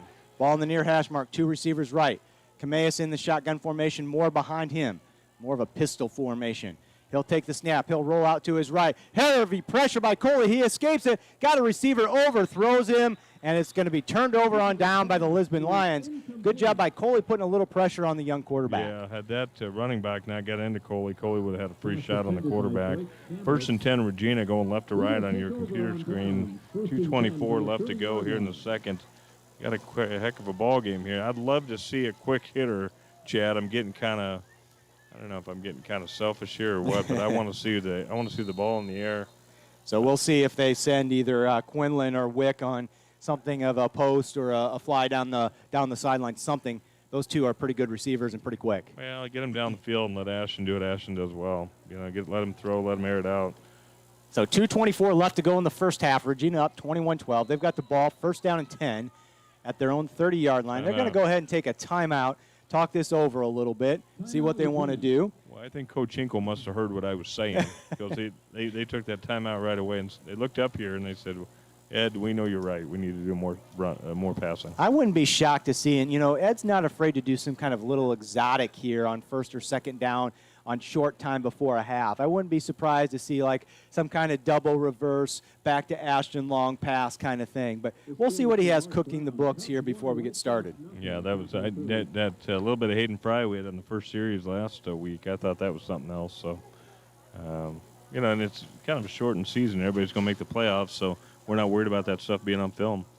Another email flying in. It says, Simpson Alumni Unite. Go Regals from Dr. Travis Richter. Richter listening in tonight as well. Very good, Dr. Richter. Pleasure to be with you. So a few scores rolling in. Waco 32, Tri-County nothing at the half. Springville down to Don Bosco 30-20 in the second quarter. Don Bosco is just a train, man. They run over everybody. Good game with Springville tonight. And let's see, any other? I don't see any others. So one other score at half, Wapello 42-0 over Columbus. Here come the Regals. 1st down and 10. Trips out to the left, 1 receiver to the right. Coley in the backfield. They put him in motion out to the right-hand side. Cook looks over the defense. He's going to take the snap. He looks over to the right to Coley. Nothing there. He's going to scramble to his right. He's got a receiver. Finds Coley on the sideline. Tries to throw it outside the lines where only Coley could get it. A little bit too much, and he couldn't make the stretch catch. 2nd down. Yeah, Devin Dishes. Devin Dishes, senior defensive back, 145 pounds. He was right on Coley right there. 2nd down and 10. Trips again to the left. 1 receiver to the right. Coley in the backfield with Cook. Turns around, tells Coley something.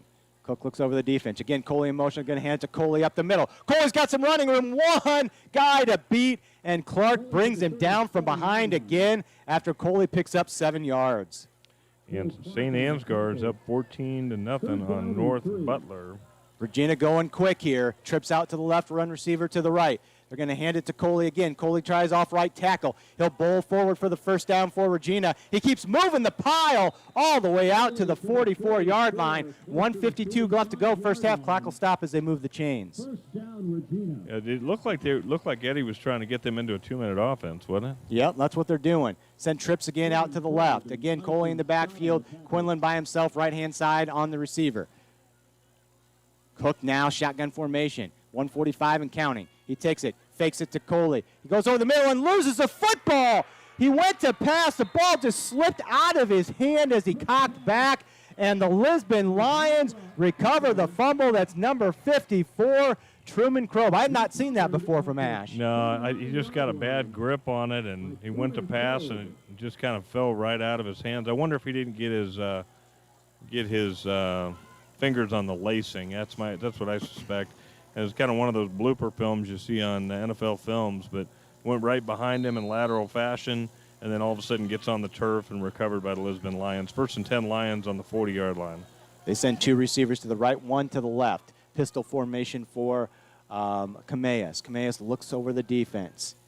He's going to take the snap. He's going to hand it off to his back in the backfield. He'll get 1 yard before he's brought down by the Regina line. Good Regina line play that time. How many timeouts did Lisbon have? They should still have 3 timeouts left. They haven't taken one yet. So they're not too interested in stopping the clock here, it doesn't look like. They will get the ball coming out of halftime, but there's only 1:20 left. 2nd down and 10, ball at the 39-yard line. So does the scoreboard say 3 or 1? It says 3 for them, 1 for us. Okay, yeah, there you go.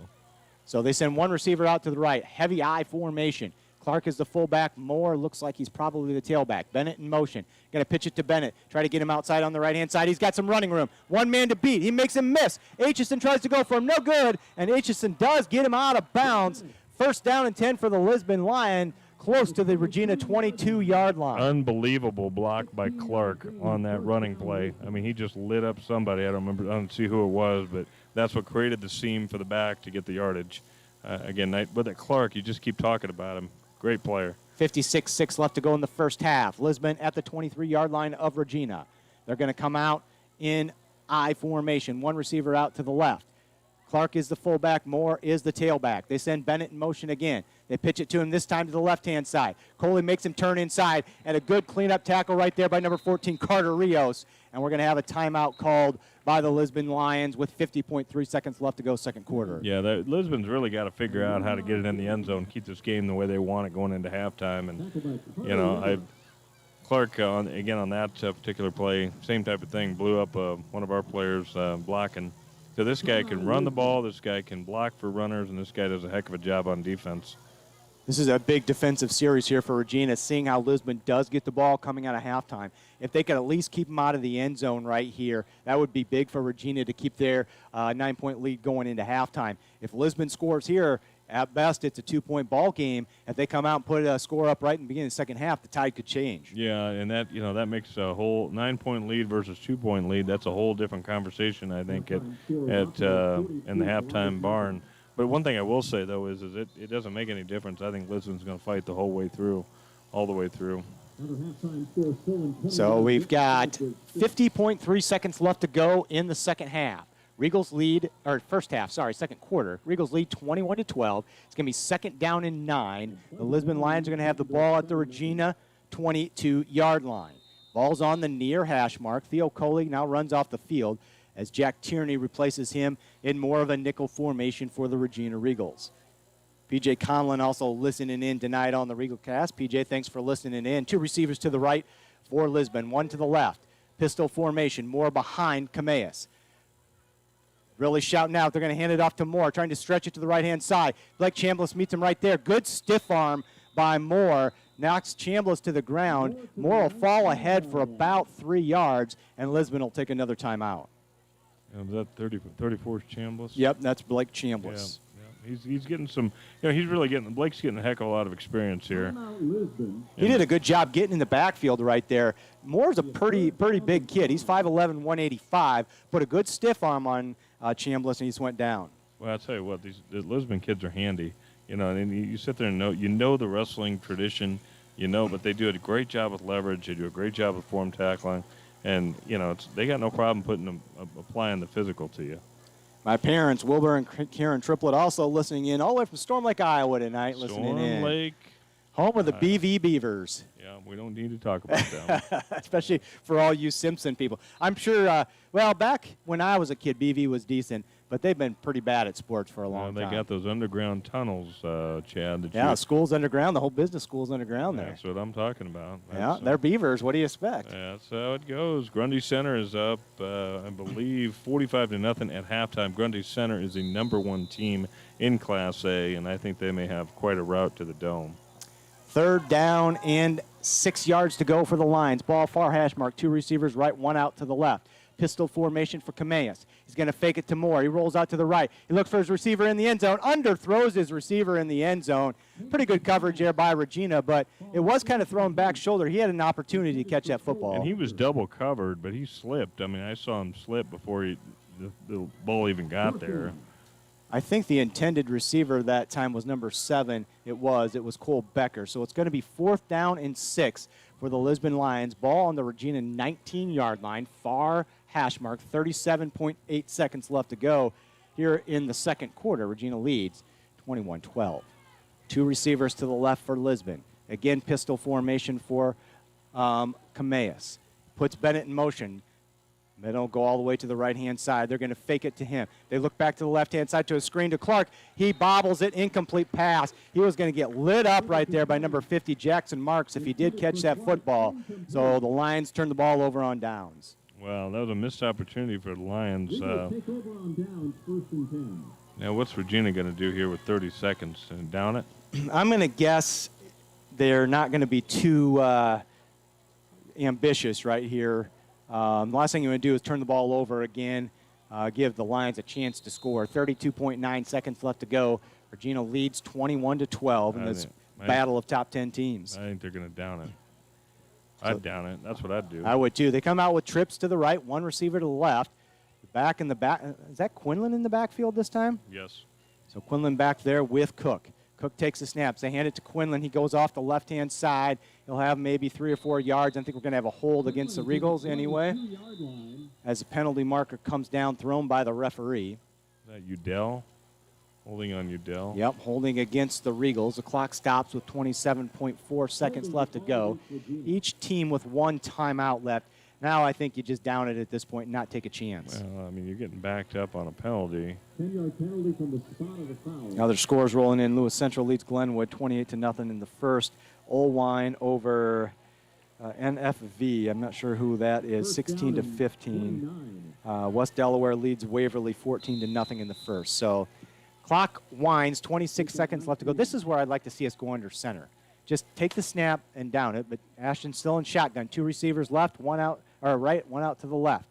Quinlan in the backfield. Ash is going to keep it himself up the middle. And he's got a little bit of running room out the left-hand side. He's down the left-hand sideline across the 30-yard line out to about the 31. Steps out of bounds with 8.2 seconds left to go. Not sure. I don't really want him getting hurt on the last second play before the half. But yeah, I think maybe we're overcautious. Maybe we're overcautious. That's why we're up here and not down on the field coaching. I think that's right. I think we missed our opportunity years ago on that. So they said Cook stepped out of bounds at the 29-yard line. The refs are going to go ahead and say, hey, let's stop the clock here and do a measurement with 8.2 seconds left to go in the first half. Regina leading 21-12. Right now they have it marked as 2nd and 1. We'll see what the measurement comes out. They're 12 inches short, I think. So with 8.2 seconds, you either try a super long pass or you down the ball. We'll see what Regina comes out to do here. Again, thanks to everybody on the Regal Cast for listening in tonight. Thank you also for everybody on the Lion Cast. Due to the COVID situation this year, if there's a home team that has a cast, they're doing the call. So thanks to all Lion Cast listeners as well. Another email rolling in from Jill Aitchison. Sam's Aunt Jill is listening from Minneapolis, cheering on the Regal and celebrating Sam's first touchdown catch. She's super duper proud of her nephew Sam and Will, who love the game of football, and for their family and their faith. So thanks for listening in, Jill. We appreciate you listening in. And here we go. We get ready to probably have the last play. Well, Regina's now going to call timeout. So maybe they are trying to think up something here. On that last play, Wick was over the middle, caught a ball, and got down real quick to save time. And now we got 1.5 seconds left to go here in the half. Again, Regina up 21-12. What are they going to call here, Chad? I'm going to guess you're going to send Wick and Quinlan and Coley. Just send them down on fly patterns down the field, see which one might get behind the defense, and try to throw to that guy. I think you roll out to the left, which would be the natural side for Cook. Throw it up as hard, as fast as he can. Just Hail Mary it, huh? That's what I'm saying. I mean, they didn't listen to us earlier about downing it, did they? No. Well, you really don't. Ash is more of a pocket passer. You don't see him roll out very often on many passes. And when they do, it seems like he almost comes to his weak side and rolls to the right a lot of time, where he has to try to turn and set those shoulders. But we'll see what happens here. They bring out trips to the left-hand side. Two receivers out to the right-hand side. Empty backfield here for Ashton Cook. Now Coley comes onto the field. He didn't have his helmet on, so he's going to come into the backfield. Little confusion here. 1.5 seconds left to go for Regina. They take the snap. Cook drops back. Four-man rush for Lisbon. They try for Carson Jensen down the right-hand side. Overthrown. He wasn't even looking for the football. Incomplete. That's going to end our first half of play from Iowa City, Regina. And after one half of play, your Iowa City Regina Regals lead the Lisbon Lions 21-12. Good game here, though, Ed. Yeah, we've got a heck of a contest, and I suspect Lisbon's going to come out fired up. I do think Regina's going to go to halftime and make some significant adjustments, not only on the offensive scheme, but also, what they want to accomplish on defense. Look for a feisty Regina crew coming back. But, again, hats off to Lisbon on getting off the bus, ready to knock you in the chops, and they've done exactly that. Terrific ball game so far. Regina's really done a much better job in the second quarter shoring up the middle of the line, not letting big runs up the middle. So if you're a Lisbon Lion fan, I think what you're going to need to do is they're not really passing the ball much tonight, which is, Cameas is a young sophomore quarterback, not surprising there, right? Maybe a little couple passes out of the flat to one of your running backs.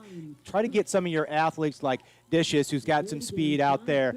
Bennett, who had an early quick run, hasn't really run since. Getting some of those athletes in space, giving them a chance to work is going to be probably their best option. And I think so. I think we'd have to make the adjustments on defense, but we've got some young guys in the secondary. Regina does. We've got Jensen in the secondary, we have Tierney in the secondary, and some of those nickel packages, and they're going to have to, do their job and pull their weight, and they could, possibly be exploited. So I think there's a definite matchup question, young guy versus young guy, coming in the second half.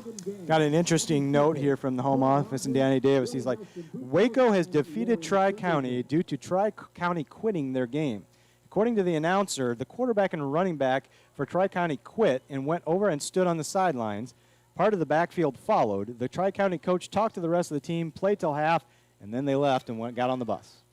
Sometimes that'll happen. That makes you wonder what the story is. And, it's been a trying year in a lot of ways, Chad. And I know for young people, interscholastic athletics is obviously an outlet for them. But it's also tough, in some of these smaller communities to field teams and put the kids in the right positions to be successful. So that's a tough narrative to hear about. Hopefully everything gets itself resolved for next week. Be interesting to see if they continue the season or not. So Regina dance team out there here at halftime. If you're watching on YouTube, probably getting a good view of the Regina dance team out there in masks doing their thing. Let's go ahead and run down our full Regal Cast and Lion Cast sponsors here. We'll start with the Regal Cast. Jeff Rudolph, the voice of the Regals of Edward Jones, is your Iowa City financial advisor who can offer you advice on retirement planning and long-term goals. Dale Howard Auto Center in Iowa Falls wants to keep the Regals moving. Best of luck this season. Locals love us. They want to know who you love. Vote for your favorites now at vote@localsloveus.com. Bankers Advertising and True Art. is proud to sponsor the RegalCast and all Regina athletes. For printing and promotional advertising, contact Bob Squires at Bankers Advertising and True Art. Go Regals! Chris Shooter-Lehman, Simpson alum with Coldwell Banker Real Estate Professionals, is here for all your real estate needs in Iowa City and the surrounding area. LKR Realtors are proud to sponsor the RegalCast. Let LKR Realtors open doors for you and your family. Wishing the best of luck to Regina, and they are proud to support the athletes and students. OBGYN Associates in Radiance Medical Spa. As a well-known supporter of Regina, Dr. Diane Adam is proud to sponsor the RegalCast. Stop by her office in Corville for a free consultation. The Jill Armstrong Realty Team. They would like to say they're proud to sponsor Regina and this RegalCast. The Jill Armstrong team will treat you like family, making your priorities theirs. J&S Express is now your new BP station, selling BP products. J&S Express is conveniently located right across from Regina, so you can stop in before or after the game.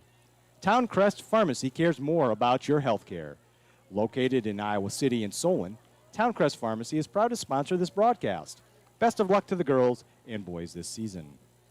Hertine and Stocker Jewelers has been your local jewelry store since 1947. They can help you find that special ring for that special moment. Located in the Ped Mall in downtown Iowa City. Sinclair, heading out of town to the big Regina game? Don't forget to gas up and get some great road trip snacks at Sinclair in Iowa City. Kelly Heating and Air Conditioning is proud to sponsor the athletes, Regal Nation, and this RegalCast. For quality that exceeds their customers' expectations, contact Kelly Heating and Air Conditioning. Midtown Family Restaurant offers a family atmosphere and the best food around. Whether it's a big or small party, Midtown Family Restaurant can accommodate your next party. North Dodge Express is your stop for snacks before or after the big game. North Dodge Express is proud to support the RegalCast. Beaver Heating and Air reminds you to leave it to Beaver. When you're in need of heating and air, call Beaver Heating and Air for your next project. The Regina Athletic Boosters invite you to become a member of the team. Contact Sean Beard and get involved in supporting Regina Athletics. J.J. Nichting is the preferred farm equipment dealership in the tri-state area.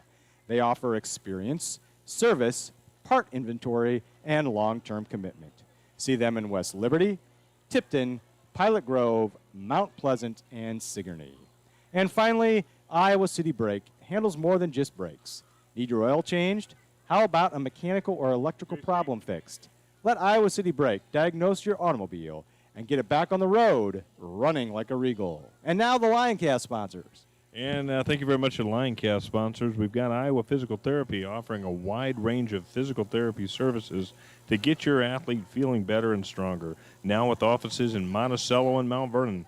Kitchen by Design has a large selection of lighting for your next project.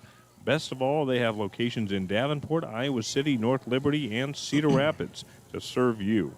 Call Adam Jeanette in Lisbon for your next cabinet or lighting project. Mount Vernon Ace Hardware. Been providing the area with a huge selection of products and great service since 1986. Let Andy and John show you the new line of snow removal tools just in time for winter, as well as wood-burning stove.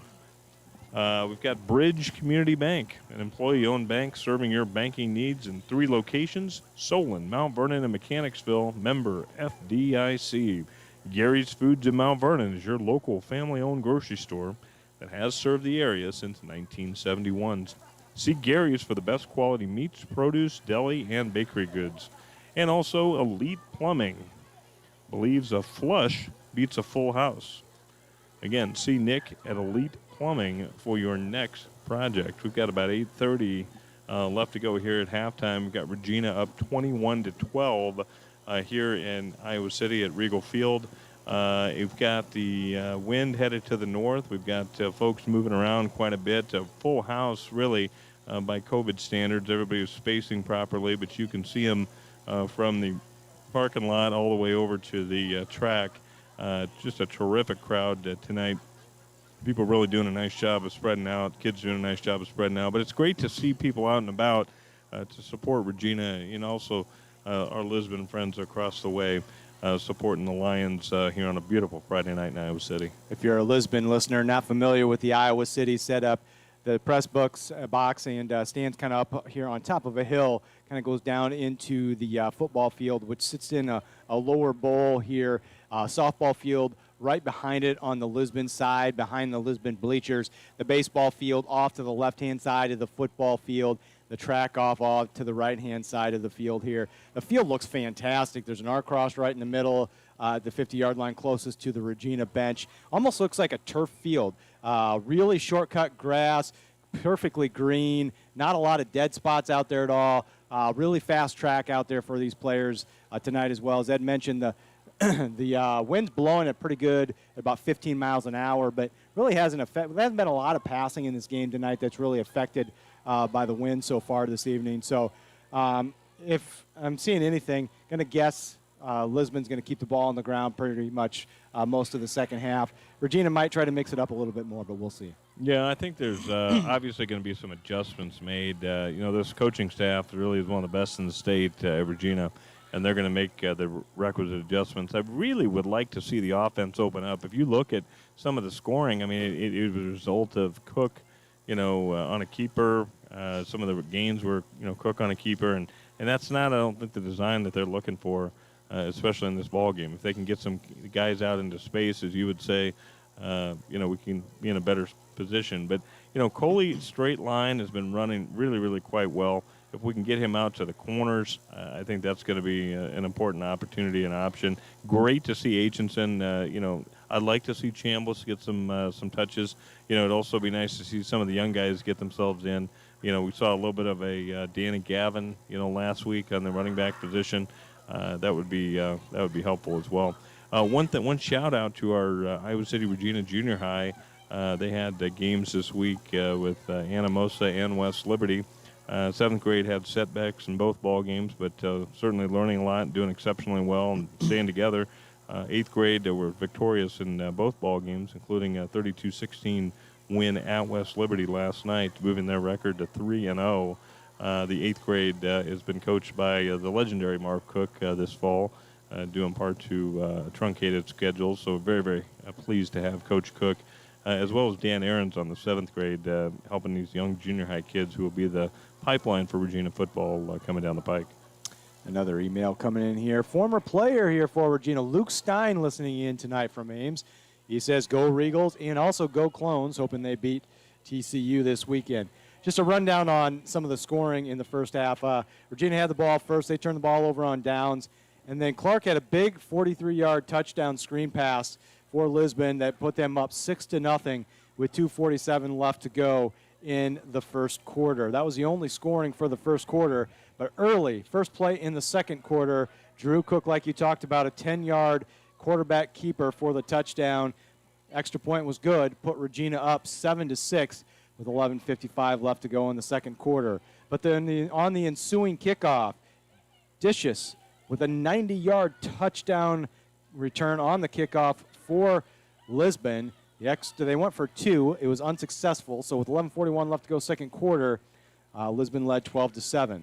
Then we had a 7-yard touchdown run by Theo Coley with 10:20 left to go in the second quarter. Put the Regals up 14-12 at that point. On the kickoff, we had a fumble by Lisbon, which gave Regina great field position, which turned into a Sam Aitchison 6-yard touchdown catch with 9:05 left to go in the second quarter, put the Regals up 21-12. And then we saw a couple turnovers on down, fumble by Regina with the ball slipping out of Ashton Cook's hands, and no other scoring in the second quarter after that. So it was 21-12 is your halftime score. We got about 3:39 left to go here before we start our second half of play. And Ed, that first quarter, Regina was having a hard time wrapping up and tackling some guys. I've really been impressed with the Lisbon Lions. They get your hand on you. I haven't seen many broken tackles by the Lions tonight. No, they're very disciplined. I mean, they've had a couple of times where they've been lured to jump off, but they have not, and a couple times where they did. But the penalties haven't been absolutely terrible. I mean, they did eat up some parts of the second quarter. But Lisbon is going to come out fired up. The Regals are going to come out fired up. And I really think we may end up having a ball game all the way through for 4 quarters. And, again, sometimes that's all you can ask. Love to see the Regina get that larger lead, obviously. But again, both clubs are well poised in district play. They know what's on the line. They know that they want to take advantage and quite frankly, find themselves in a great spot. Couple weeks left to go in the season.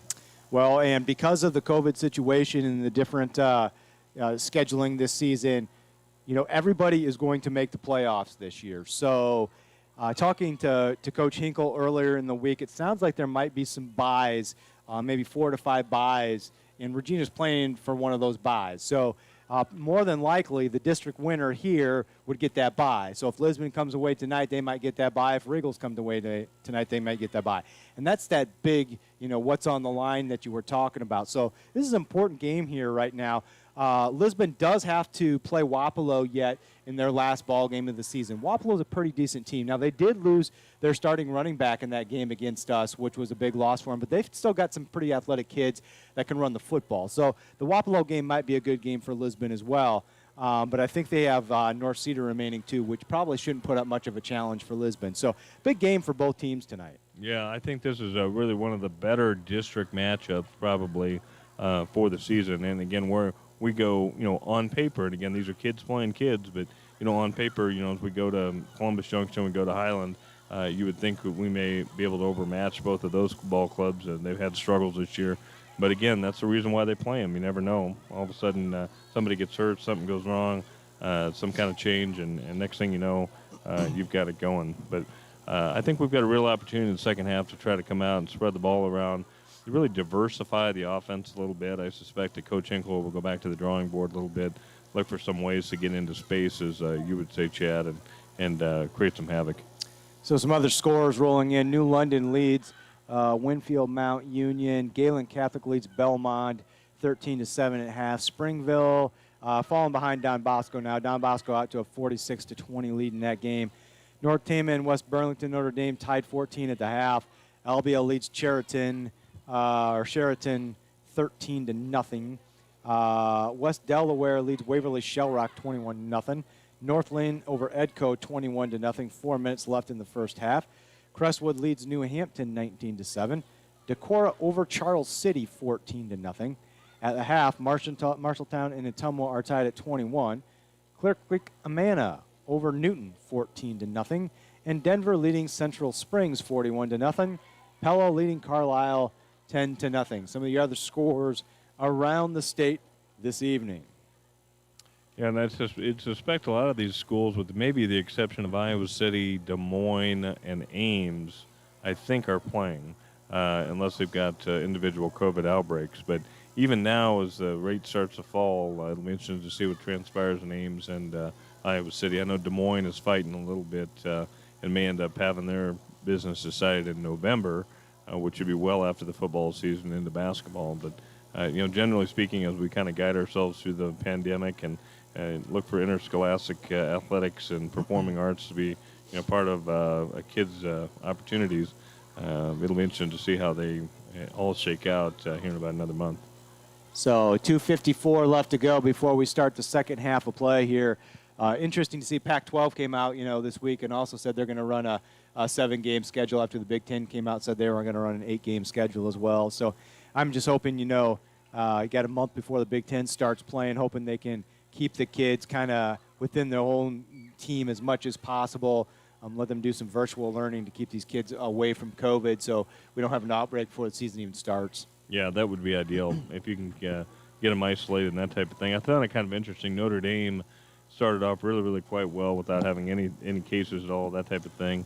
And then, all of a sudden they played a couple games and they've got cases and they've got difficulty coming up with South Florida. So it'll be interesting to see how that transpires. I also saw the MAC is also going to have games. You see a lot of those games on ESPN on Thursday nights, and that'll be a welcome, to get those back on. So, life continues to kind of go on as we plan and activities and that type of thing. And we just appreciate everybody. And for those of our listeners and watchers on the YouTube channel that can't get to games and obviously need to stay at home, we sure appreciate you being with us tonight.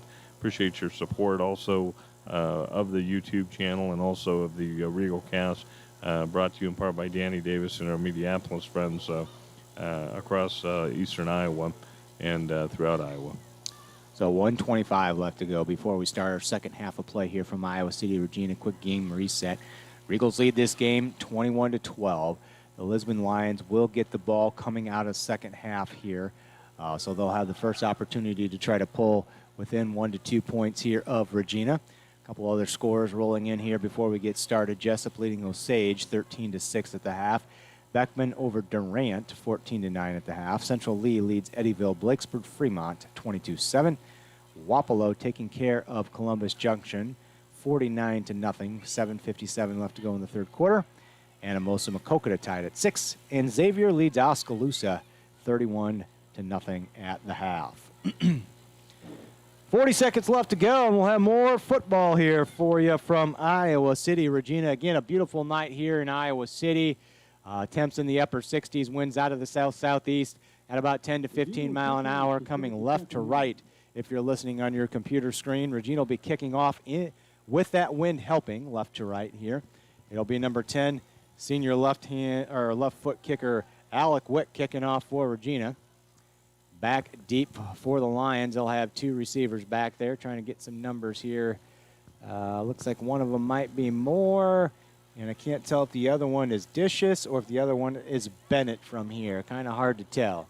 But two backs back. They both stand at about their own 10-yard line. Wick gets ready to kick off. Regals lead 21-12.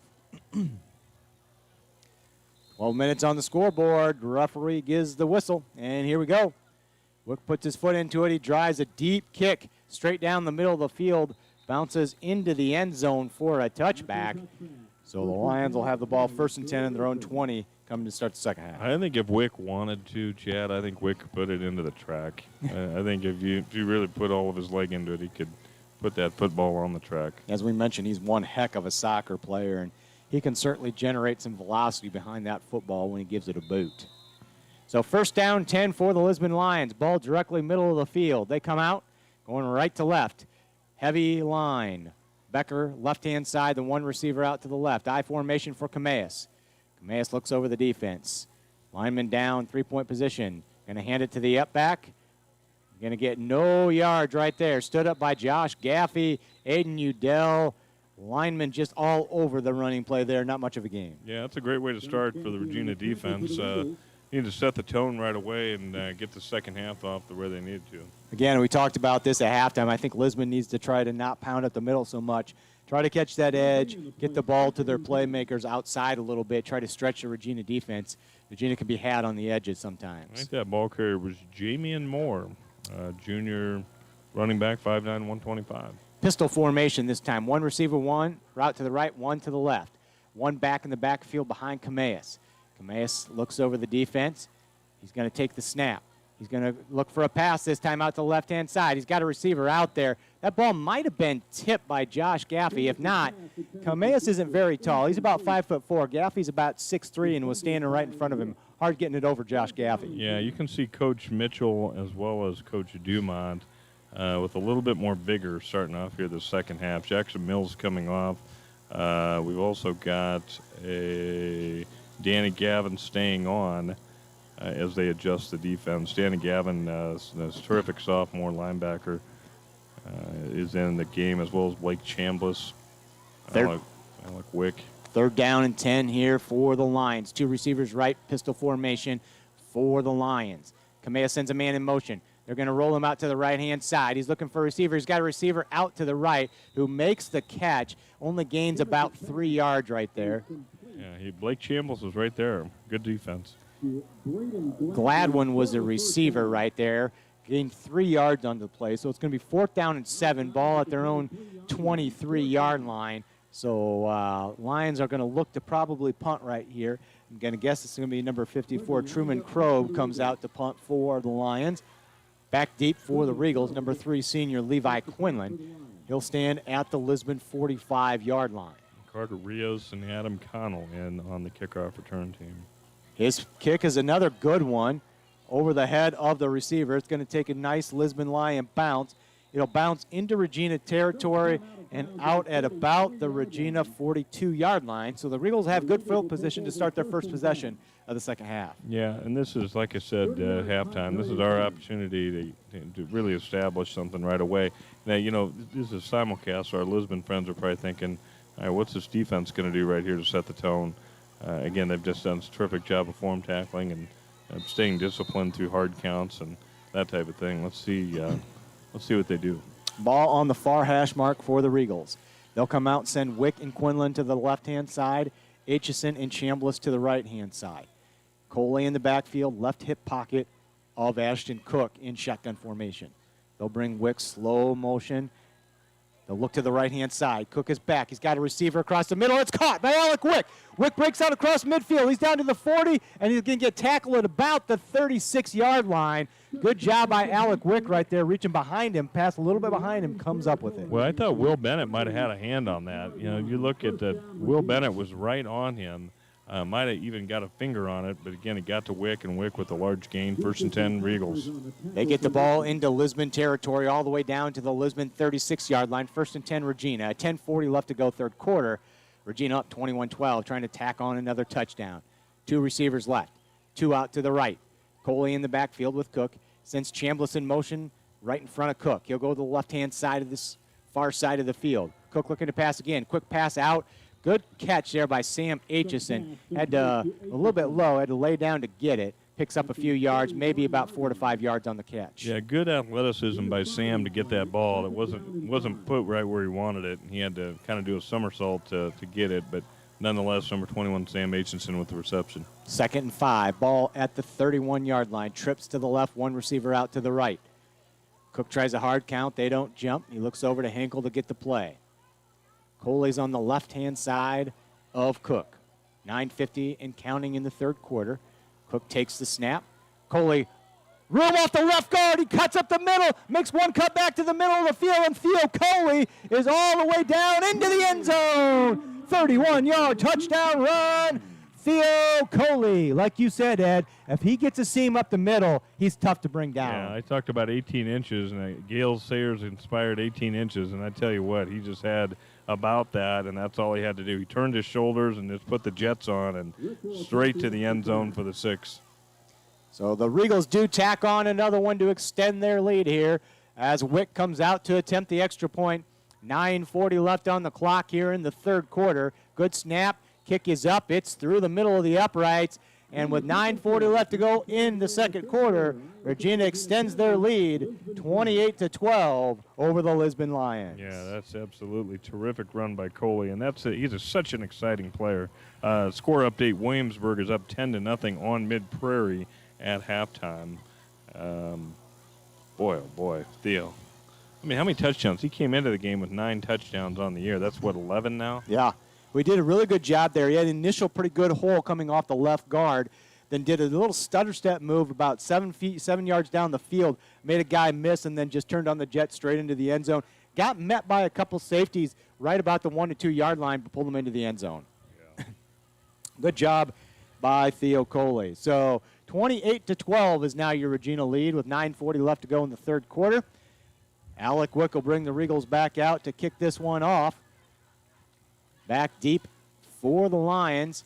We're going to have Dicius as one of the receivers back deep, and I believe the other one back there with him is Jamian Moore. Dicius. You know, Dicius, I'm thinking about that name, and I'm wondering, I think there was a Dan Dicius. I wonder if it was a Cornell College coach of some kind. I'm wondering if there's a relation there. We'll have to look that one up. Could be, being up in the Mount Vernon, Lisbon area. Yep.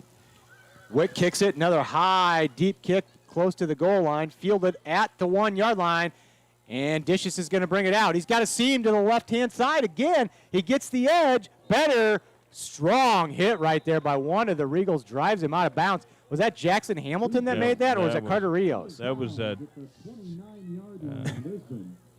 might have been Rios. He's coming up like he's got a little bit of a stinger in his shoulder. No, it was Alec Wick. It was Wick. Yeah, Wick laid the blow. Yeah, that was quite a blow. So Dicius had a pretty good seam coming up the left-hand sideline here, and Wick just smoked him out of bounds. So it's going to be first down, 10 Lisbon, ball at their own 29-yard line. They have it on the near hash mark going right to left. One receiver out to the right, I formation for Cameas.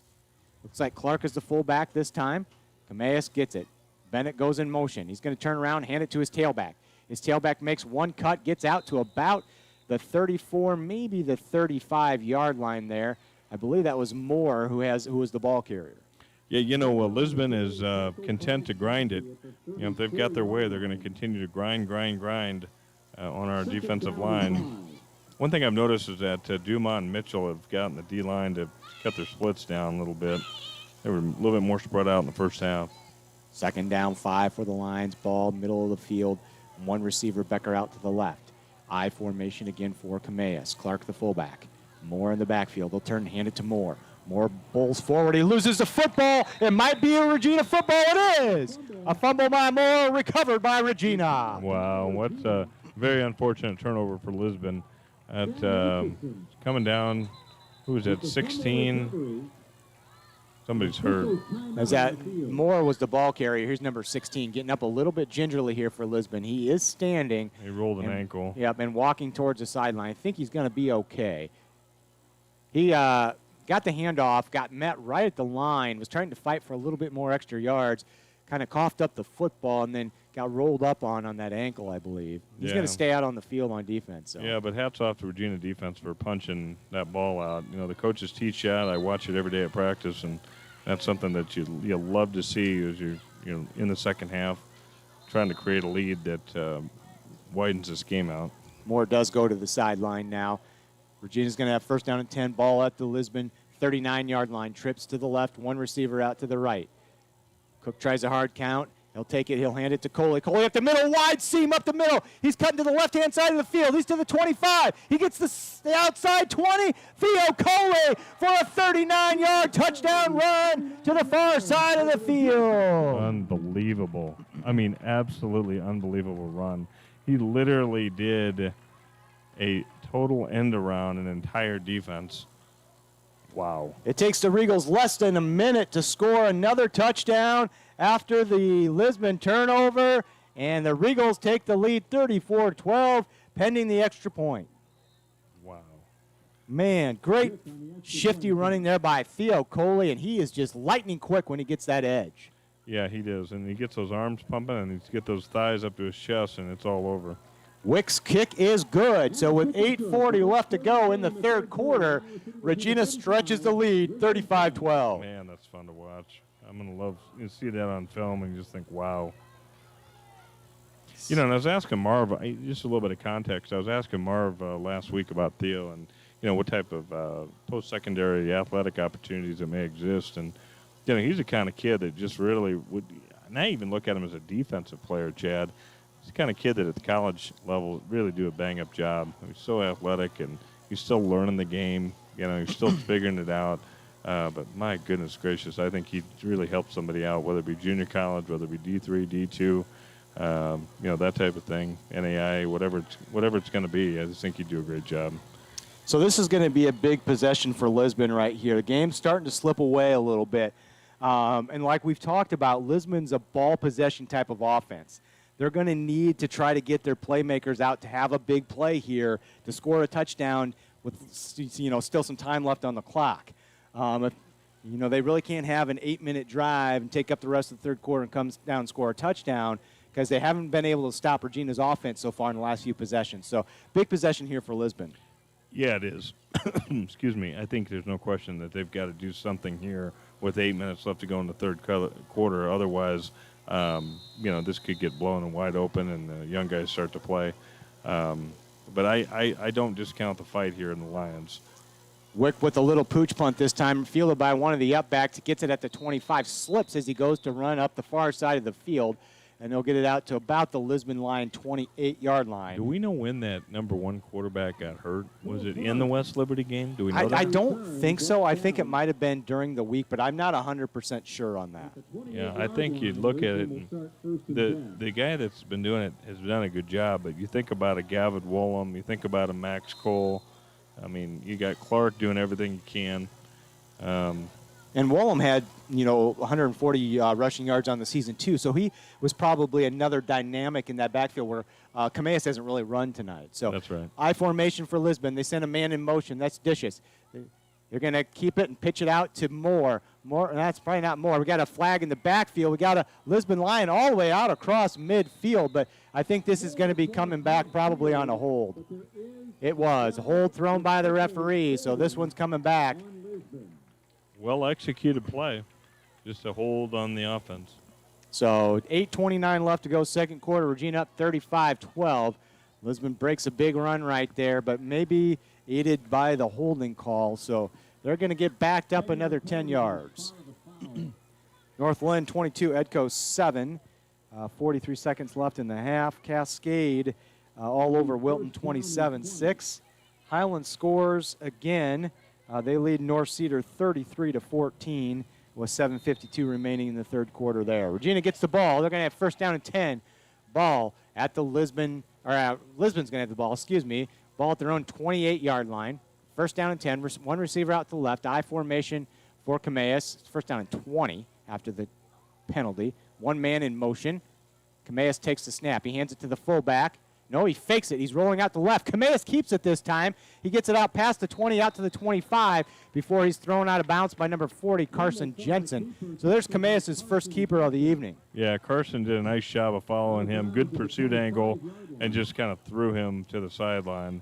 I've seen earlier in the year where Carson gets burned, from time to time, being a young guy, and that happens, right? He's learned a lot here in the last couple of weeks. Great athleticism and quite frankly, a lot of physicality. That's what you're looking for in a back. Probably the two smallest guys on the field out there. Carson comes in at 5'7", and according to the roster here, Camillus comes in at 5'4". So not very big guys on that tackle and run there. Yeah. Second down, 13 here for the Lions. Two receivers to the right. I formation for the Lions. Camillus comes under center. He's going to fake it to his fullback. He's going to keep it again. He cuts up the middle and gets smoked by Aiden Udell at the 30-yard line, gain of about 3. Yeah, that was face mask to face mask. Looked like Udell just kind of gave him a hello, how are you head pat. So they gave him a little bit more forward progress. It's going to be third down and 8 here for the Lisbon Lions. 7:43 and counting here. Ball on their own 30-yard line. What does that quarterback weigh? According to the roster, he's 5'4", 100 pounds. Wow. He's so awfully shifty. Small guy. He's quick, obviously. Yeah. Just not very big.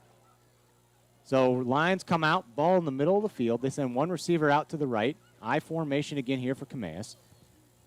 Looks like Clark is his fullback. Moore is probably the tailback. He goes under center. Puts a man in motion. That's Bennett. He goes from left to right. He looks out to Bennett on the sweep pass, and the ball is knocked down. Theo Coley almost had a pick six right there from his defensive end position as he knocks it down, but it'll be fourth down and 8 for the Lisbon Lions. Yeah, best part about Theo is when he's got contained on that defensive end position. Obviously, that was a pass play, but he was in the right position to make the play, and that's what you want on defense. So fourth down and 8, 7:10 left to go in the third quarter. Regina up 35-12. Number 54. That's Truman Crobon to punt for the Lisbon Lions. Yeah, it's Quinlan back for the Regals. Boy, I'd love to see Quinlan break one here. Quinlan stands at his own 46-yard line. Lisbon shifts a couple guys around in punt formation. Robe gets ready to punt. High snap, he gets it off quickly. Low line drive punt over the head of Quinlan. And it's going to roll down, take a Regina bounce at about the Regina 37-yard line. Quinlan's been awful short up on those punts tonight. Every punt's almost gone over his head. I like them see him tease back a little bit and maybe try to return one. That was very returnable as a low line drive kick. Yeah, it was kind of had an interesting bounce the wrong way for Lisbon, but they'll take it. First and 10 Regals. What do you call here, Chad? What are we going to start out with? I think we're going to see a little bit of Theo Coley running here until they can stop him. I suspect you're right. 7:01 left to go, third quarter. Regina ball on the far hash mark on their own 37-yard line. One receiver out to the left, two receivers out to the right. One man in the slot, left side, tight formation. We're passing the ball. Cook looks over the middle. We got a little bit of this screen. We're going to have a pass interference call on Clark here against Wick. Wick was coming across the middle for a little pass play there, and he got knocked down by Clark before the ball got there. Yeah, well, do you think that was incidental, or do you think Clark put him down on purpose? I think it looked like, to me, their feet almost got tangled up. But yeah, that looked like incidental contact. But the refs call it as a pass interference, so it's going to be moving the chains here for the Regina Regals. Yeah, I'm not sure. I'm not sure I agree with that call. I think it was. I think it was incidental contact. Well, again, we don't have the monitor in front of us here, but And a first down for Regina at the it's Lisbon a good 48-yard line. penalties in Regina's favor. But if I'm Lisbon, I'm not happy about that. Ball moves across midfield all the way up to the Lisbon 48-yard line. Two receivers both sides. Coley, left pocket of Ashton Cook. 6:56 left to go, third quarter. They snap, they're looking to pass again. Looking over the middle, nothing there. Cook scrambles to his right-hand side, tries to throw it low. I believe it was to Aitchison at about the 40. Incomplete. That was Chambliss. Going to have a flag on the play here. I don't know if it's ineligible downfield or another hold on Regina here. It is a hold against the Regals, so that'll back Regina up 10 yards. Did we have that last week? Was it last week or 2 weeks ago, Chad, where we had laundry on the floor like crazy? That was last week, and it was all thrown by the umpire, it seemed Yeah, like. that's right. That's right. Yeah, I mean, just flag out. I mean, even with like, well, it was a blowout game, and with like 12 seconds left, they're calling weird penalties, and it was a laundry game last week. Yeah. Yeah, I'd hate to see the second half look that way. Let the kids play. First down and 22 here now for Regina. Ball thrown 37-yard line. Trips to the left, one receiver to the right. Snap it, they're going to give it to Coley. Coley cuts left. Off tackle, tries to get outside. He does. He beats one guy to the edge, gets back only to the line of scrimmage. Oh, that's going to be a late hit out of bounds. They didn't call it, though. No, they didn't call it. Man, he was 5 yards out of bounds when he got tackled. Wow. But there's a flag in the middle of the field, though, now. So I'm not sure what they're calling. Maybe the umpire called it from his angle. He looked clearly out of bounds before he got taken down, but That's got to be a late hit. That's got to be a late hit. third play in a row with the penalty flag on the field. It's going to slow down our progress here a little bit. Now they're going to confer on it. Who had the angle and what was it? Well, I can't believe the lineman on the side didn't call something. They do call a personal foul, late hit out of bounds. It was the umpire from the middle of the field that had to call it because the side judge didn't do anything. Yeah, I think did the side judge see it or was he turned around? Maybe. I think, well, it didn't look like he was turning around. It looked like he was trying to look at where he was spotting the ball and didn't follow the play out of bounds. Yeah, but the umpire made the correct call. Good call. Umpire makes the correct call, and it's a personal foul. So the chains move again. Regina moves back across midfield to about the 48-yard line of Lisbon. 6:40 left to go. Third quarter, Regina up 35-12. Second down and 10 for Regina. Two receivers left, two right. Hard count by Cook. Oh, and the defensive lineman just bowls over Jackson Marks, and crowd not happy about that one.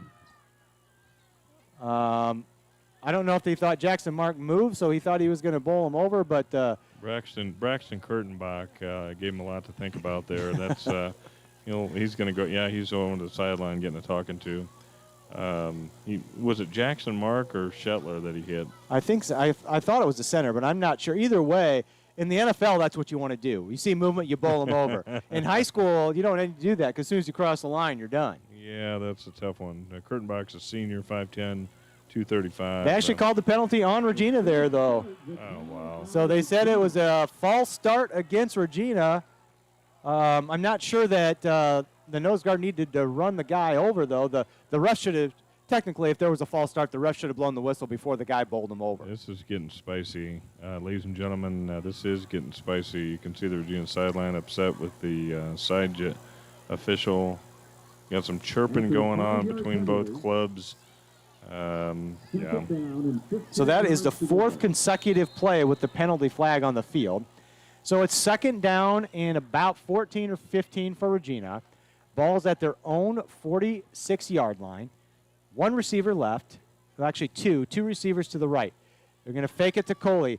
Quick pass out to Quinlan. Quinlan's got some running room. He's across the 40. Tries to make one man beat, and we're going to have a face mask as he's brought down by his face mask by number 45, Braden Gladwin right there. Oh, man, the defender just grabbed him by the helmet and swung him down like a lumberjack. Yeah, I'm glad to see Quinlan pop up right there because that was an ugly-looking face mask.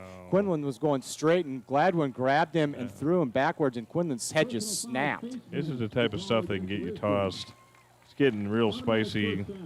Now the coaches are upset, trying to settle the athletes down. The officials are trying to settle the athletes down. Quinlan's not mad, though. He's hopped up. He's ready to go. He's clapping. He's like, let's go, boys. Yeah, that's him. That's him. He does that in baseball, too. So the refs mark it off. It's going to be first down and 10, Regina. Ball at the Lisbon 21-yard line. We're going to have a timeout, I believe, called by Lisbon. And that's a good timeout. I think everybody needs to take a break, take a deep breath, and get reconfigured. Official timeout. Oh, officials timeout. I think No, it's probably the COVID sanitation break. Oh, the COVID sanitation break, brought to you in part by Brought to you in part by our RegalCast sponsors, who are Jeff Rudolph of Edward Jones, Dale Howard Auto Center, Locals Love Us, Bankers Advertising and True Art, Chris Shooter-Lehman, LKR Realtors, OBGYN Associates, and Radiance Medical Spa. The Jill Armstrong Realty Team, JNS Express, Towncrest Pharmacy, Herteen and Stocker Jewelers, Sinclair Kelly Heating and Air Conditioning, Midtown Family Restaurant, North Dodge Express, Beaver Heating and Air, the Regina Athletic Boosters, JJ Nichting, and Iowa City Break.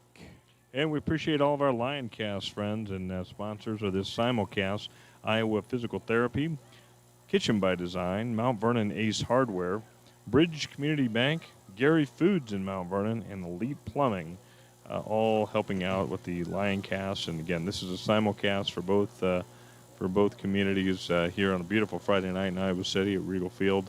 Got a terrific crowd here. Again, just a score recap: we've got Regina 35, we've got Lisbon 12, 6:33 left to go in the third quarter. Last few possessions have been a little bit spicy. We've got lots of penalties.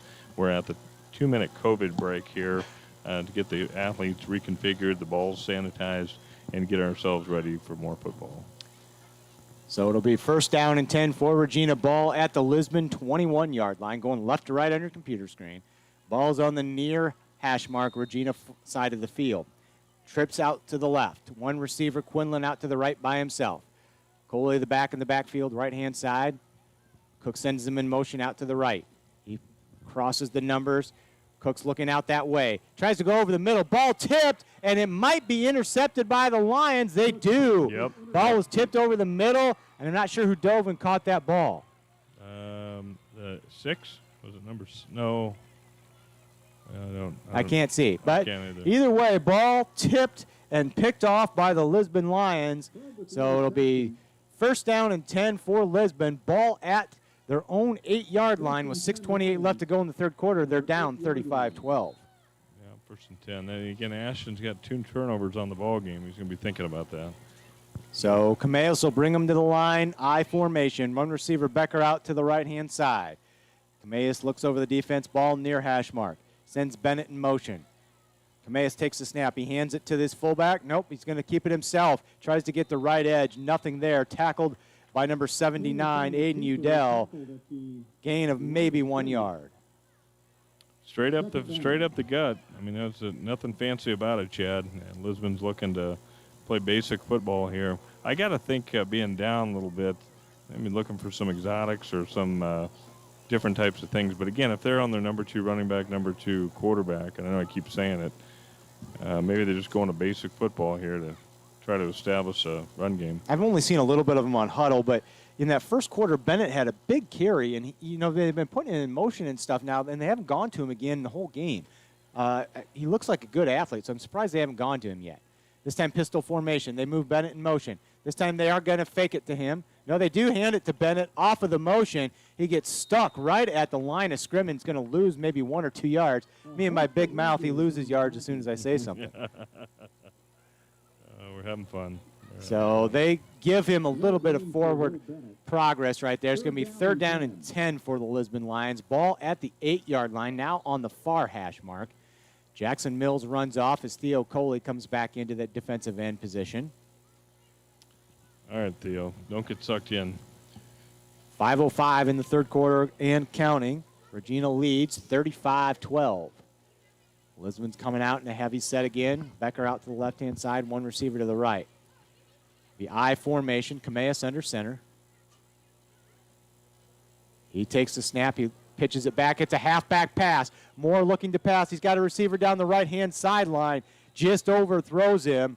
He had a guy out there. He had Jack Tierney beat there, but just overthrown him by about 5 yards. Yeah, that was well thrown, just too far and too much. So, again, we're going to go with punt return, led in part by Adam Connell and Carter Rios, and they're making that transition right now. A couple other names we might not have got on yet tonight for the Regals. Jack Gedkin out there on punt coverage along with Adam Connell, and number 5 junior Trent Gerard out there as well for Regina. So, number 54, Crow punting from his own end zone. Quinlan standing at about the 35 of Lisbon. A low liner. Quinlan's going to field this one. He fumbles the punt, but he falls right back on it.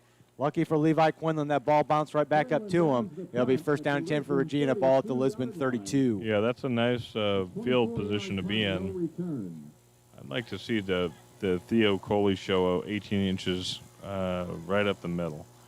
I'd like to, the linemen have been doing a great job. Shetler, Weeze, we've got our center.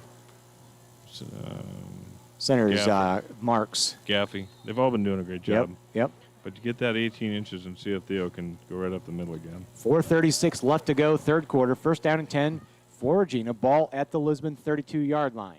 Regina leads this game 35-12. Regina comes out, ball on the far hash mark. One receiver out to the left-hand side. Trips out to the right. Cook sets Coley in motion. Now he comes set. Drops back, looking to pass out to the right-hand side. He comes across the middle of the field looking for Wick. Wick goes up for the jump ball, and Alec Wick for the 32-yard touchdown pass and the TD from Ashton Cook. Touchdown, Regals. Wow. Unbelievable throw. Wick just had to go climb the ladder. Really, the ball might have been just a teeny bit underthrown. The defender was there. Alec Wick just out-jumped the defender. Yeah, he elevated and went up and got the ball, came down with it, and Regina 41, Lisbon 12 with extra point coming. So we got Alec Wick to come out to try to tack another one on for Regina here. Regina pulling away in this ball game all of a sudden.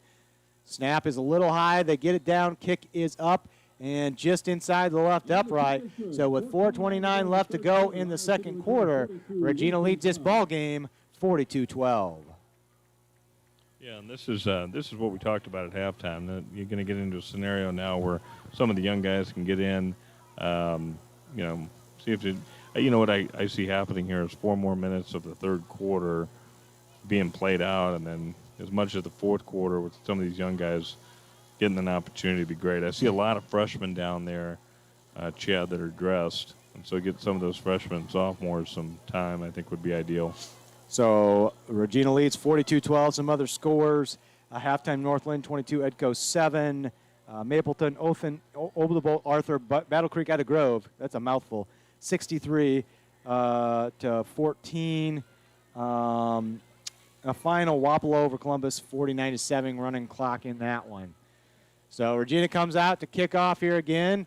A couple other guys we might not have seen so far out there. Looks like number 18, Chris Wakel, might be out there for Regina on the kickoff coverage. I think he's the only other one that we haven't called yet playing so far tonight. Danny Gavin out there as well. So Regina looks to kick off. It'll be Alec Wick again. 4:29 left to go, third quarter. Regina spreading the ball game out, 42-12. Wick puts his foot into it, drives another deep kick back to about the 6-yard line. That one taken by Moore. Moore's going to bring it up the middle of the field. Tries to cut back the left-hand side. Brought down at about the 25, 26-yard line. Be first and 10 for the Lisbon Lions. Now, if I'm Lisbon, you've got nothing to lose to start looking at something different. And obviously on that last series, you saw them do the halfback pass just a little bit too far over the head of the receiver. I don't see them doing the runs up the middle. You got to look for some diversified offense here, Chad. So 4:22 left to go, third quarter, first down and 10, Lisbon Lions. Ball at their own 26-yard line. They're going to send one receiver, Becker, out to the left. They're going to be I formation again for Cameas. Cameas looks over the defense. Regina's still playing that 4-4 defense. Cameas tries to draw the Regals off sides with a hard count, and I believe he does. I think we're going to have an offside call here against Regina. We do. 5 extra yards for Lisbon. And it wasn't just one guy. It was 3 of them. 3 of our defensive linemen Got to watch that football, fellas. Yeah, I think Gaffey and Mills got Gaffey and Mills for sure. So going to be first down and 5 now for the Lions. Ball up to the 31-yard line. They come out, same formation, send Becker to the left-hand side. Ball's in the middle of the field. I formation. Mayes goes under center. Takes the snap. He's going to turn and give it to his tailback. Tailback's got some running room up the middle. That's Moore. He breaks out as a first down for the Lisbon Lions out past the 40-yard line. Nice hard run by Moore right down the way there. They haven't got the receivers too involved, Chad. I wonder if we'll see some of the receivers get involved.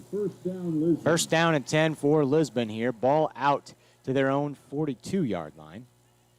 4:07 left to go here. Third quarter, Regina up 42-12. Becker again out to the left. Again, I formation for Camas. Heavy line for the Lisbon Lions.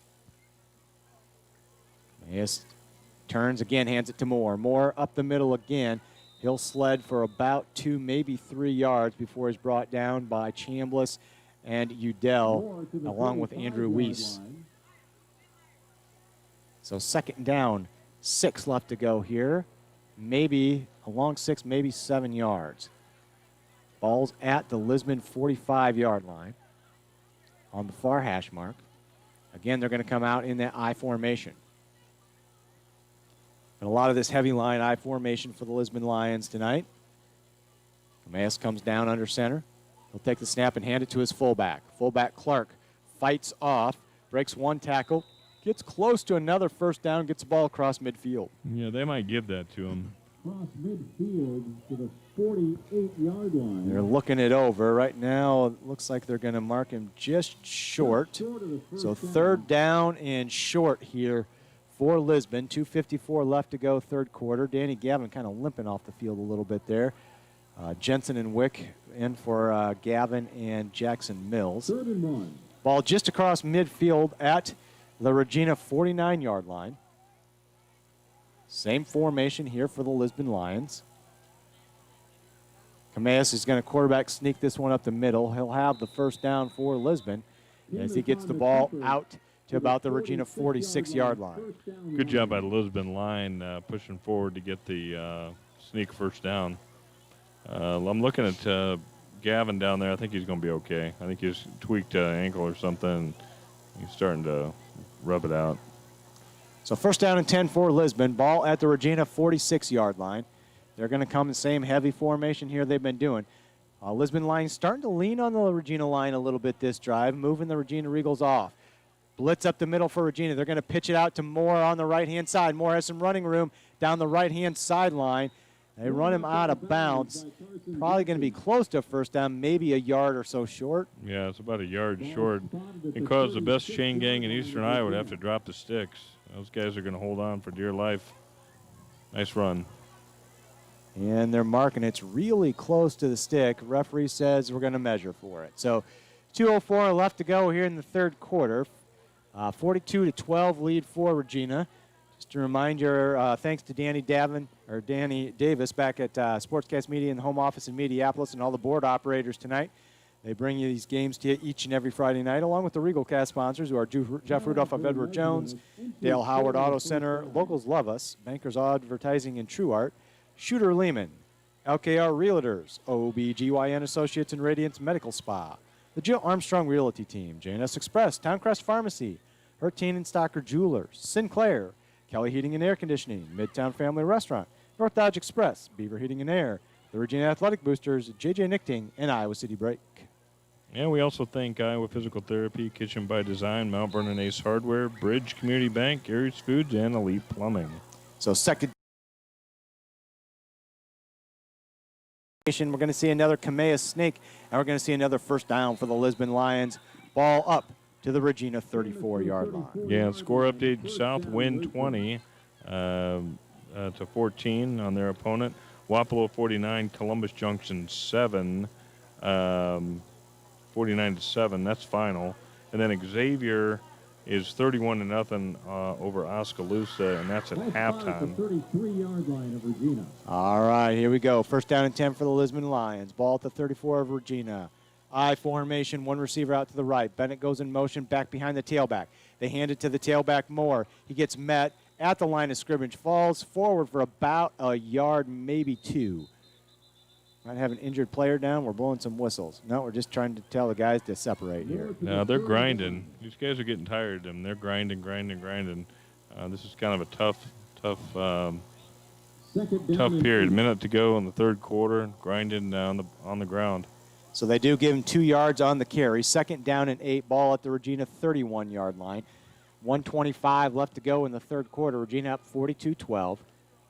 But the Lisbon Lions are driving into Regina territory. I formation, one receiver out to the right. Clark is your fullback, Moore your tailback. Bennett again in motion. They're going to hand it to Moore. Moore up the middle. He leans forward and drags some defenders with him close to another Lisbon first down. Depends on where they spot him. Looks like they're spotting him at the 25-yard line. Hey, there is no loss of fight in these Lions. I mean, they're down 42-12, and they're dragging our defensive linemen with them on each of these carries. We saw this a little bit last week towards the end of the game. The defensive line for Regina seemed to get a little tired. This is something they're going to have to work on as playoffs come up and you start playing, facing better opponents that might drag the game out a little bit. Yeah, there's no question about that. So 3rd down and 2 here for Lisbon. Ball far hash mark. One receiver to the left, I formation. Regina tight formation here. They hand it to the fullback, Clark. Clark's going to fall forward for the first down, I believe. They do give it to him. He's up to the Regina 22-yard line. That'll stop the clock as the chains move. 25.2 left to go, third quarter. Yeah, that's definitely a grinding run game here. Defensive line did a nice job coming out of halftime of tightening up things, and now they've just got to figure out a way to stop this emerging Lisbon offense. Lisbon comes out, 1st down and 10. One receiver left, I formation again. They hand it to Moore in the backfield. He bounces off his own guy, gets to the right edge, and gets about 6 yards on the carry. Moore ran into his own guy right there, ended up bouncing it out to the right, and got some positive yards. One scorer, another highly rated Class A team, St. Ansgar, leads North Butler 28-0 in the third quarter. Highland gets a pick and scores one play later, and now leads over North Cedar 48-14, another district play.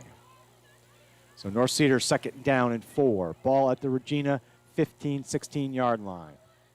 I formation again. Bennett in motion once again. They're going to pitch it to Bennett this time. He tries to get the left edge, gets met in the backfield by Theo Coley, and number 10, Alec Wick, had nowhere to run. Loss of about 4 yards on the play. Great tackle by Theo. Theo comes up, grabs him, and whips him down, and that will conclude the third quarter. That ends the third quarter from Iowa City. Regina leads 42-12. And nice job by the Regina fans here, staying, Lisbon fans as well. Everybody's locked in. Everybody's staying the course, and terrific to see everybody out on beautiful.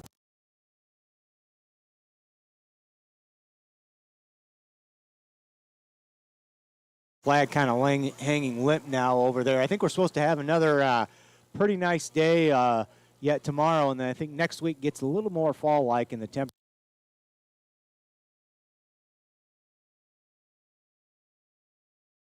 It helps the kids, and having played in slop, and that creates good energy, so you're not having injuries in the sloppy conditions. The one thing you and I've talked about over and over again is the soccer that did not get played this spring has really made it so that our football field looks excellent. The kids keep complimenting how good it feels, and it's not torn down. You got a whole season to breathe. Yeah, last week we saw quite a bit of slipping from the kids. It seemed like they weren't getting a lot of good grip. Haven't seen that as much tonight. Yeah, I think that was due from last week.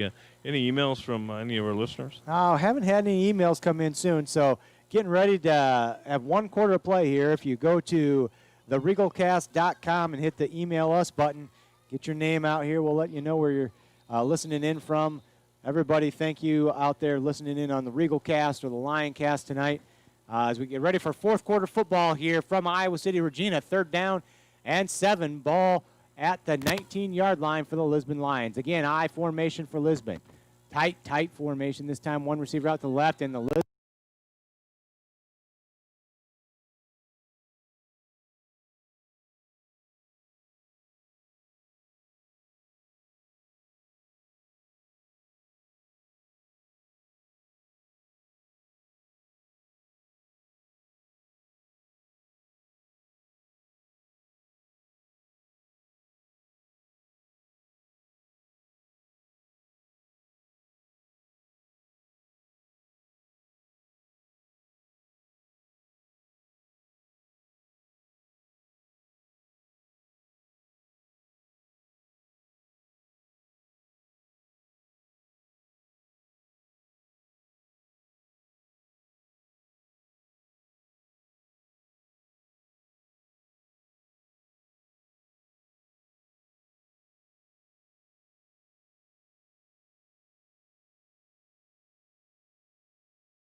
drives. And again, you don't like to conclude games with a lot of penalties. I'd love to see a scenario where they're not calling some of this stuff. 4th down and 20 now for the Lisbon Lions. Ball at the Regina 32-yard line. 10:59 left to go in the ball game. Again, same formation, 2 receivers left, 1 out to the right, more behind Cameas in the pistol formation. Again, Dishes comes in motion in front of Cameas. Cameas snaps. He looks down the right-hand side. Got a receiver out there. That's number 32. Catches the ball. Clark catches it. Gets driven back by Levi Quinlan after about a 15-yard gain.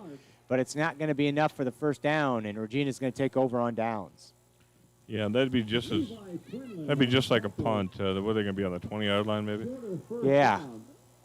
Looks like the ball's going to be about the 16-yard line of Regina, it looks like. So it'll be 1st and 10 for Regina at their own 16-yard line. We'll see if we start to see some subs come in here for Regina or if we still have the starters. Looks like it's still the starting offensive line out there.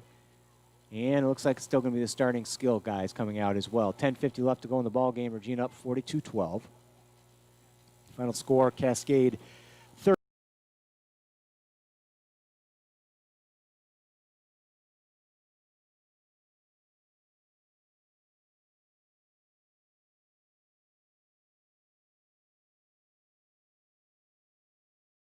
Down the sideline, he's got a seam, and Coley's got one man to beat, and he's going to get him right at about the 12-yard line. Great job by the safety there for Lisbon, taking a good angle to be able to catch up with Theo Coley, but a long little stream pass out of the flat to Theo Coley gets the Regals all the way down to the 12-yard line of Lisbon. Devin Dashes saved a touchdown. So it's going to be first down and 10. Regina has the ball at the Lisbon 12-yard line. 10:37 left to go here in the ball game. Regina threatening again. Coley, I like to see his total all-purpose yards so far tonight, Ed. Oh, boy, they got to be up there. Trips out to the right-hand side, Wick to the left-hand side. Out, tries a little fade pass to Wick in the corner of the left end zone. Over his head, incomplete, 2nd down. Yeah, I think Ashton was looking for the call there. I didn't see pass interference. I saw good defense. Yeah, look for a little fade to the corner of the end zone right there. Good defense right off the line of scrimmage there by Bennett, and ball was overthrown. 2nd down, 10 for Regina. Ball at the Lisbon 12-yard line. Clock stopped, 10:27 left to go. They send trips to the right-hand side again. Wick to the short side of the field as the ball's on the near hash mark. Cook's going to take the snap. He's going to hand it to Coley. Coley has a little bit of a seam, then gets gobbled up in the middle of the defense. Right there, Clark with the tackle. Gets the ball down to the 8-yard line. Going to be 3rd down and about 6 for Regina. 4-yard gain, 3rd down and 6. 4-yard gain for Theo Coley, adding to his total on the evening. Regina looks over to the sideline. They're going to stay same formation here. Ball still on the near hash mark. They send those 3 receivers to the wide side of the field. Wick here to the near side. Coley on the right-hand side of Cook. Cook takes the snap, gets a quick pass out to Quinlan. Quinlan can't handle the pass. They do call it a forward pass. It was not a backwards pass behind the line of scrimmage, so incomplete. 4th down and 6. Boy, that got down to 4th down quick. Get all of a sudden a heck of a run by Coley. What do you call here, Coach? I think you just hand it to Theo Coley. I think he can break another one for the first down. If nothing else, you pin him all the way back inside their own 10-yard line. Do we have a tight end? I'd like to see. Nick Wagner's hurt. I don't know if we have another guy running at tight end right now. No, I think it's the 3 receivers set to the right. Same formation. Shotgun formation. They're looking to the left again. They look to Wick. Back shoulder throw up, and Wick climbs the ladder once again. Great job by Alec Wick. Nice back shoulder throw by Ashton Cook for the touchdown. Holy moly. That was an amazing play. Absolutely incredible athleticism by Wick. We've seen it all year. We've seen it his whole career. But, my goodness, back to the wall, 4th down, hits him in the corner of the end zone. Touchdown, Regals. Alec Wick has some of the best body control and hands that I've seen in a long time at a high school receiver. Just phenomenal. He'll come out to try the extra point as well.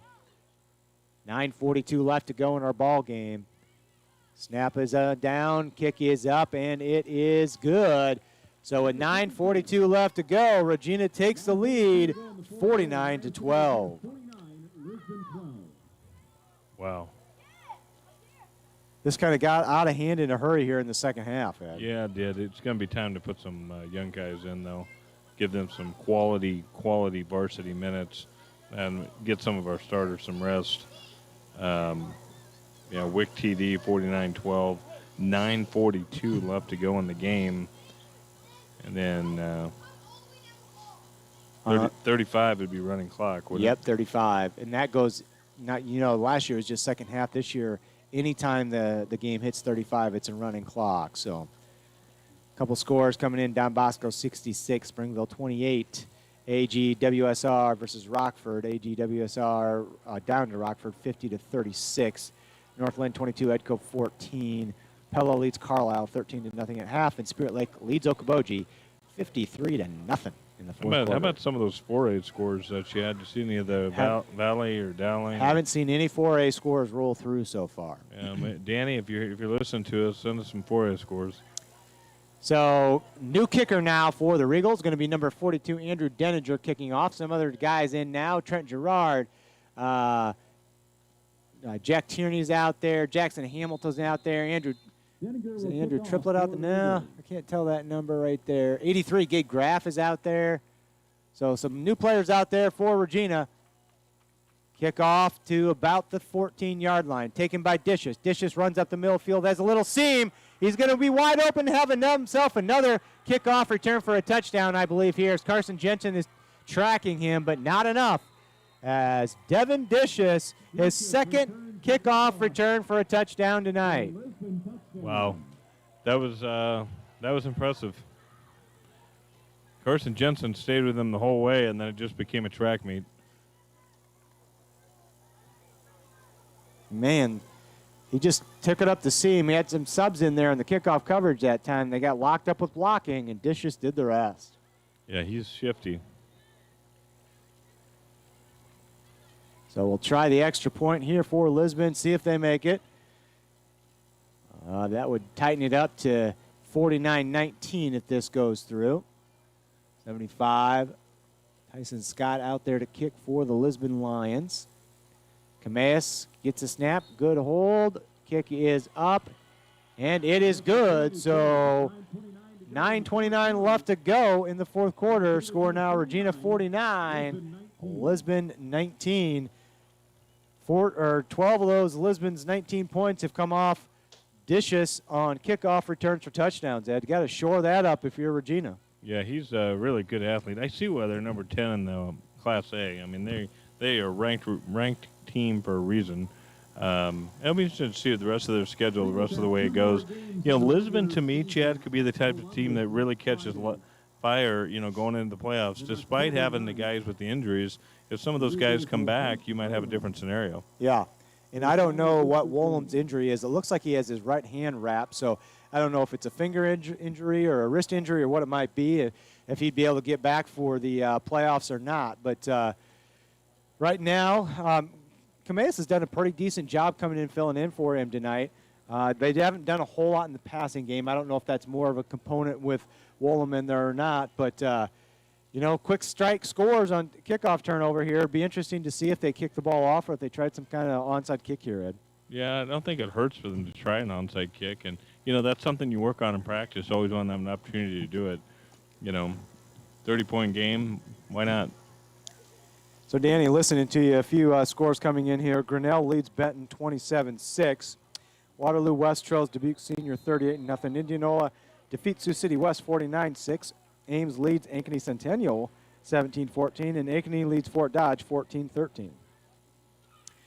Nope, kick is a deep one, goes over to the right-hand side, and it's going to be picked up there by Alec Wick. Wick tries to get outside. We're going to have a hold call or a block in the back on Regina.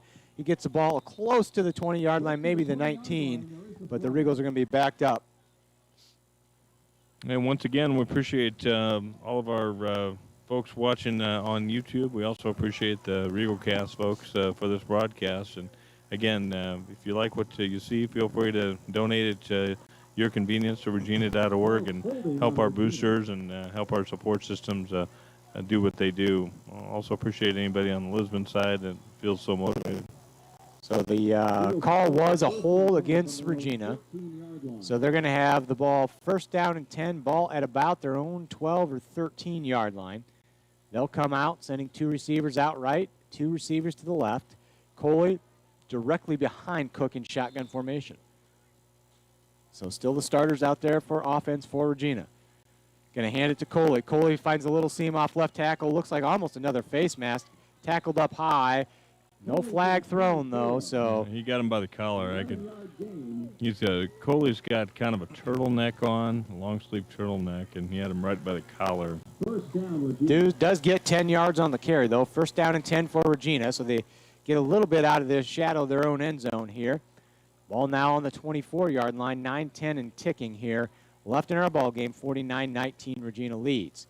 Trips out to the right, 1 receiver out to the left-hand side. That's Wick.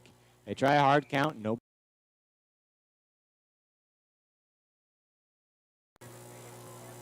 He resets the offense. Coley left-hand side of Cook. Takes the snap. He's looking out to the left, trying to get Wick on a fade route down the left-hand sideline. Wick tries to go up and get it. Just a little bit overthrown and incomplete. You know, it's kind of interesting with a 30-point lead, continuing to throw the ball, that type of thing. I'd be interested to looking for, I'm kind of with you here. I wouldn't mind seeing Danny Gavin in the backfield, maybe Jack Tierney at quarterback, so we could just get our starters out with a 30-point lead. But we got our starters out there, trips to the right.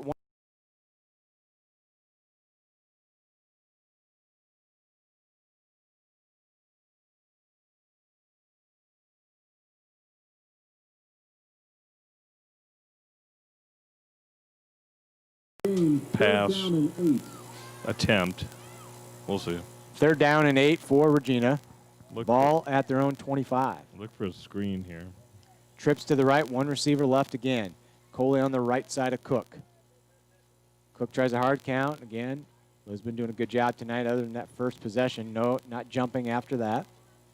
Clock ticking, 8:06 left to go in our ball game. Cook moves Coley to the left-hand side now. They're going to hand it to Coley. Nope, fake. Oh, rush here. 2 Lisbon Lions in the backfield. Cook has Coley. Coley gets a little pass out of the backfield and has some running room, and he's going to have a first down. I'll tell you what, Ashton had 3 defenders after him and was still able to get that pass off to Coley. Very impressive. Yeah, the good job by Lisbon Lions. Get some pressure on Cook right there. Did a little scrambling. Found Coley. Coley did the rest. Looked like Caden Shetler's helmet fell off right there. He had to take a leave of absence. So number 60 junior Anthony Kamani will come in and play left guard here on this set of downs. 1st and 10 for Regina, ball at their own 40-yard line. Trips to the right, 1 receiver left, ball on the near hash mark. Snap, here comes another pass. And again, lots of pressure by the Lisbon Lions. And again, Cook has to scramble, and he's just going to throw this one away. Cook pass incomplete. 2nd down. So incomplete pass. Stops the clock again. 7:28 left to go in the 4th quarter. 49-19 Regina. 2nd down and 10 here for the Regals. Ball in the near hash mark at their own 40-yard line. They have trips out to the right again. Nope, they're going to bring Quinlan over here to the left-hand side now with Alec Wick. 2 receivers, Chambliss and Aitchison, I believe, out to the right. Cook takes the snap. He's going to hand it to Theo Coley. Coley has a seam off the right side. He tries to break and get to the right edge. He gives a stiff arm to 1 defender. He has the right edge. He's down the sideline to the 30. Coley down to the 20, and he gets brought down by number 42, Aiden Hansen, from the backside, and Coley is still down. This is what we can't see happen. He got tackled hard out of bounds. Coley's still down. He is getting up, but very gingerly. He got tackled hard out, going out of bounds after getting the ball inside the Lisbon Lion 10-yard line, and he's saying, I need to be out of the ball game. So yep, he's patting his helmet. He's patting his helmet and calling his own shot. He's getting a standing ovation from the crowd. I think that's it for Theo. We don't need him injured late in the ball game of a 30-point lead. No, I think he's ready for a break. Love that kid. Good kid. So now the running back is Levi Quinlan. 3 receivers to the left, 1 to the right, ball on the far hash mark. 1st and 10, Regina, ball at the Lisbon Lion 20-yard line. We're going to have a penalty here. Either, what did they call? Delay of game on Regina. Delay a game. I've never seen, that was a weird delay a game call by the ref there. Usually they cross their arms, and he kind of had like an X motion there. Yeah, that was slightly odd. So Regina backs up 5 yards to the 25. Going to be 1st down and 15 here for Regina. 24, Mid-Prairie 0 at the end of the 3rd quarter. Wow. Carson Jensen trips out to the left, tight to the line. 1 receiver out to the right. Cook drops back. He tries a little pass to Jensen. Jensen has it. The 25 gets across the 20, out down to about the 15-yard line.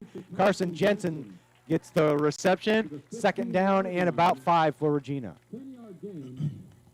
2nd down and 5. Jensen's a quick little guy. Not very big, but when he gets the ball, he's pretty speedy. Yeah. Opportunity for him to get some touches, and that's what we want here in the 4th quarter. Get some more of those guys in. So Theo's walking just fine, it looks like, down there on the sideline. So hopefully he's okay, just needed a break. Got 2 receivers to the right, 2 out to the left. Quinlan to the right-hand side of Cook. 1st down, or 2nd down and 5. Looks like they're bringing some pressure from Lisbon here again, maybe. They do. They bring pressure up the middle. Cook has to get rid of it quick. And Wick went to make a move, and I don't know, they called some incidental contact there on the defense, incomplete pass, 3rd down and 5. Yeah, that's probably a good call. I know Alex was looking for the flag, but again, just 2 dudes bumping into each other. Yard line. Coley actually comes back into the ball game here, so he must not needed too much of a break. Oh wow. 2 receivers left, 2 receivers right. Cook tries a hard count, and nothing going. Shetler back into the ball game now as well. Cook looks it over, bringing some pressure again from the Lions. Going to hand it to Coley straight up the middle, and Theo Coley's going to have a 15-yard touchdown run. Theo Coley just keeps racking it up. I think that's only 4 for him tonight. Let's see. 1, 2. That's his 4th again. 4th, okay. That's what I have him down unofficially for. So that'd be 3rd game with 4 touchdowns. I think the record is 5. I think it is. I think the record's 5. So Cook will come in to hold here for Wick. Regina puts another touchdown on the board. It's currently 55-19 Regina. Snap, here's a good one. It's down. Wick's kick is up, and it is good. So with 6:20 left to go in the ball game, Regina leads 56-19. Lisbon 19.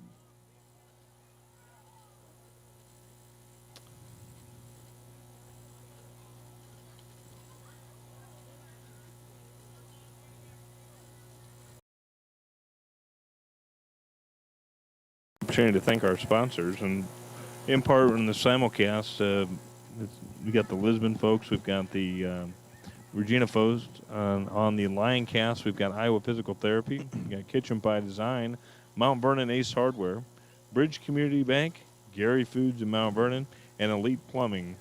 And appreciate everything that the sponsors do for us as we are able to bring this broadcast to you, obviously on the YouTube channel from Regina, but also on the Regal Cast as well. So we got some other players coming out. Number 78, I think that's Carson Irving now. He might have changed numbers. He's out there on the kick coverage. Number 25, Seth Lenz, out there on the kick coverage this time as well. I think that's all the new names out there for Regina that I've seen. Gabe Graff back out there. Tierney back out there.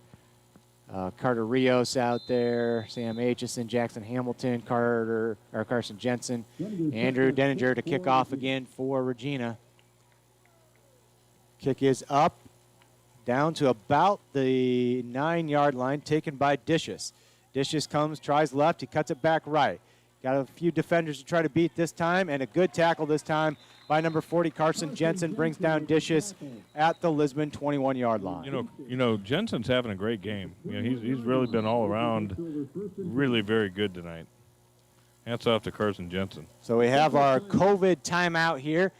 I'll thank our Regal Cast sponsors, Jeff Rudolph of Edward Jones, Dale Howard, Auto Center, Locals Love Us, Bankers, Advertising, and True Art, Chris Shooter-Lehman, LKR Realtors, OBGYN Associates, and Radiance Medical Spa, the Jill Armstrong Realty Team, JNS Express, Towncrest Pharmacy, Hertine and Stocker Jewelers, Sinclair, Kelly Heating and Air Conditioning, Midtown Family Restaurant, North Dodge Express, Beaver Heating and Air, the Regina Athletic Boosters, JJ Nichting, and Iowa City Break. A couple other scores rolling in here. Crestwood leading New Hampton 41-7.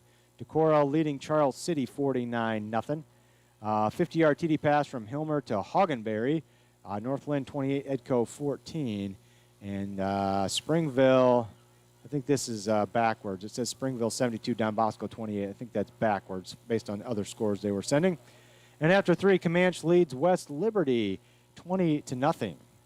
Wow. Comanche must have a decent team this year. Yeah, it sounds like it. It definitely sounds like it.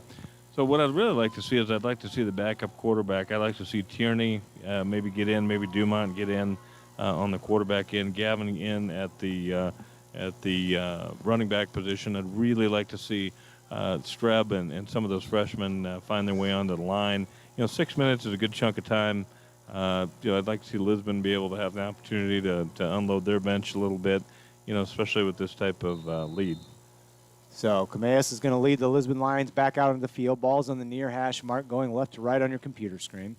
We're going to have it first down and 10. Ball at their own 21-yard line. 6:01 left to go in our ball game. Regina up 56-19. I'd like to see that triplet kid in as well. Maybe next week. Not this week, probably. Okay. I formation. Camellas hands it off to Moore in the backfield. Moore gets a little seam on the right-hand side and gets driven out of bounds at close to the 30-yard line. Be just short of a Lisbon Lion first down. Seth Lenz now playing defense, though, for Regina, along with Jack Tierney, Danny Gavin, and Carter Rios. Mills is in. And Jackson Mills was out there along with some of the other, mixed in with some of the starters. Gain of 8. Second down and 2. Second down 2 here for Lisbon. Ball at their own 29-yard line. Clock ticking, 5:30 left to go in the game. Clark, the fullback in the I formation. Moore, the tailback. Camellas under center. He's going to pitch it to Moore out left-hand side. Moore fumbles the football. Ball's on the turf, and it's still on the turf. Bounced around through about 4 or 5 different players' hands, and I think Lisbon did not recover it. Regina recovers the fumble. First and 10 Regals. I'm not sure who fell on the football there. There was about 3 different people that tried before somebody eventually came up with it. So we're going to have some Regina Regals coming in here. It looks like that triplet kid might be getting on the field. Number 26 triplet coming in to play some offense along with Trent Gerard and Gabe Graff as well. Anthony Kamani comes in to play the offensive line. And Gentry Dumont's going to be your Regal quarterback along with Danny Gavin in the backfield. Regina first down and 10. Ball at the 26-yard line. Far hash mark. Yeah, we've got Drew Streb. That's Drew Streb coming in, center. too. Yep. Freshman lineman for Regina. He'll be playing, I think, right. Is he center or right guard? He's a center. He is the center. Yeah, he's good at it, too. So Gentry Dumont, your quarterback. First down and 10 for Regina. Gavin, your running back. They hand it to Gavin. Gavin goes off right tackle. He's got about 6 yards on the carry. So second down and 4 here for Regina. Got some new players coming in. Carson Irving, Adam Connell, and then also number 56. I don't have a 56 on my roster, so I'm not sure who that is. Out comes Shetler. Out comes Gaffey. Gaffey. So second down and 5 here for Regina. Ball at the Lisbon Lion 21-yard line. Snap to Gentry Dumont. They hand it to Gavin up the middle. Gets about 2 yards and gets hit hard by about 2 or 3 Lisbon defenders. Yeah, good to see the young guys in. So third down and 4 here for Regina. Ball at about the 19-yard line of the Lisbon Lions. Third down and 3. 3:12 left to go in our ball game. Regina up 56-19. Got 2 receivers right, 2 receivers out to the left. That's Seth Lenz and Gerard out to the right, Gabe Graff and Triplett out to the left. They take it, they're going to hand it to Gavin again. Gavin gets met right at the line of scrimmage. Maybe he loses a yard back to the 20-yard line, be fourth down for the Regals. Yeah, nowhere for Gavin to go. Fourth down. I don't know what we do here. I think we'll probably run it again or pitch it again. I don't foresee a pass play. I don't either. Fourth down and 5. Ball at about the 20.5-yard line on the far hash mark. Regina going right to left. 2:34 left to go in our ball game. Regina comes to the line. Still 2 receivers out to the left. 2 receivers out to the right. Receivers on the left are stacked. They are going to look for a pass from Dumont. Dumont looks for a little screen pass, and it was bobbled and incomplete. So it'll be turned over on downs for the Regals. Lisbon will get the football with 2:10 left to go in the ball game. Running clock with a score of 56-19. Yeah. Yeah, we may not see the. We got Tierney back in on defense. And we got Dumont out on defense. We got Wakel out on defense. I'm sorry, in on defense. Gabe Graff out there in defense as well. 25. Seth Lenz. Yeah. You have a timeout for Regina here. So that'll stop the clock with 1:44 left to go. 56-19 Regina. It'll be interesting to see if they Camellas comes out at quarterback again or if they'll bring in their backup to the backup. Yeah, I was going to say an A ball. Is there a backup to the backup on quarterbacks? You might be looking at a receiver, a running back coming in as the backup to the backup at that point. Yeah, no question about it. So beautiful night here from Iowa City, Regina.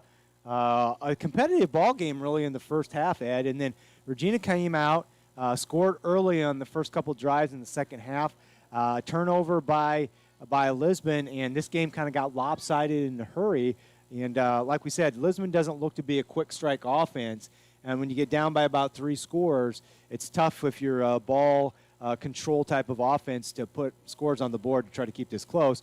Devin Dish is doing his best to try to keep Lisbon into this game all by himself with 2 kickoff returns for TDs. Yeah, the turnovers were the killer for Lisbon. You'd never know, especially in the first half, that they had a backup quarterback and a backup running back. I mean, that's just how well they played off the blocks. But eventually Regina kind of wore them down. And, the play of Theo Coley was a difference in the game. And, we'll continue to see that as long as he's healthy. Camellas comes out under center, I formation, 1 receiver out to the right. He looks to take the snap. He's going to hand it to his back. That's Moore. Moore's got some running room up the middle. Moore breaks a couple tackles, and Moore looks like he's going to have himself a touchdown for the Lisbon Lions. 79-yard touchdown run for Jamian Moore. Moore for the touchdown, 79-yard run. He caught a seam early there, and with all the Regal defenders out there, their subs, he just took it to the house. Yeah, that was well played by Moore.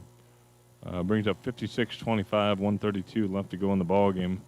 And again, we went from breezy and windy to no wind whatsoever. Yeah, exactly. Isn't that amazing? Again, still beautiful in the 60s. Going to have a terrific weekend. So Tyson Scott comes in to try the extra point here for the Lisbon Lions. 1:32 left to go in our ball game. Good snap. Kick is up. It's a low kick, and it is good. So 56-26 your score now with 1:32 left to go. Iowa City, Regina 56, Lisbon 26. So more big 70-yard touchdown run there for the Lisbon Lions. I think the Xavier game is over. Xavier defeating Oskaloosa tonight by a margin. Let's see if I can find the margin. 1:32 left to go here from Iowa City, Regina.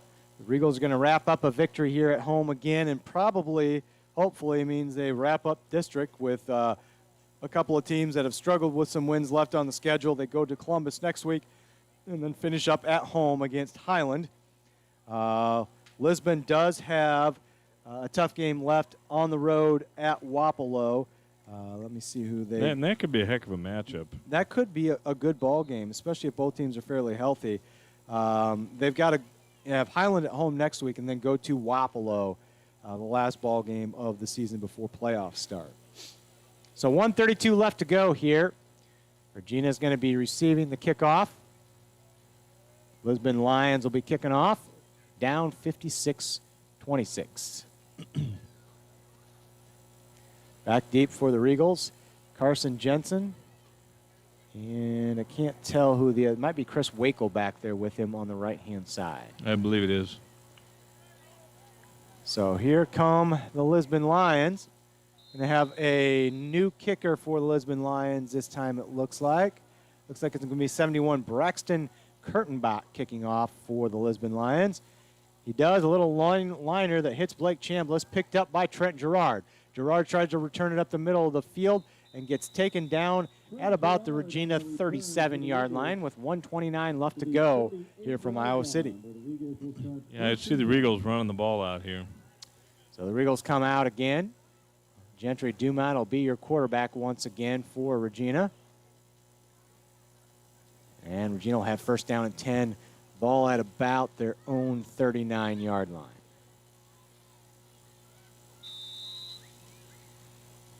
Danny Gavin, the back in the backfield with Gentry.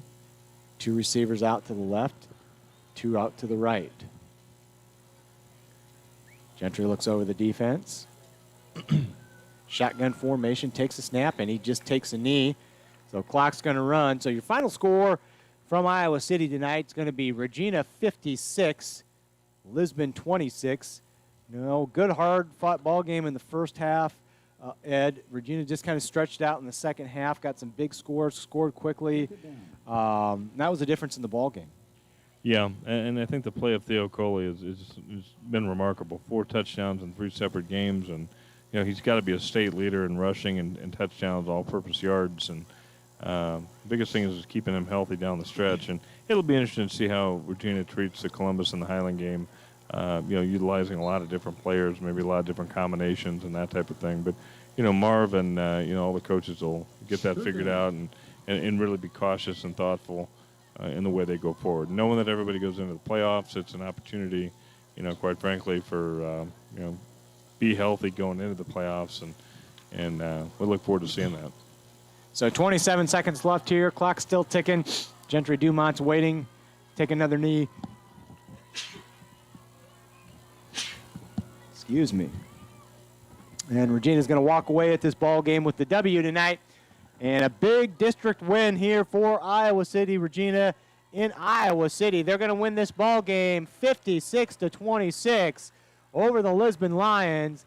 Lisbon got a good football team over there. They have their second straight loss, but nothing to shout at. They've got an opportunity to close out the season with 2 wins.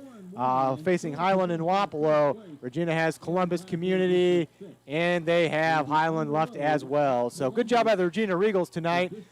Just to run down who your RegalCast and LionCast sponsors were one more time. Jeff Rudolph of Edward Jones, Dale Howard Auto Center, Locals Love Us, Bankers Advertising and True Art, Chris Shooter Lehman, LKR Realtors, OBGYN Associates and Radiance Medical Spa, the Jill Armstrong Realty Team,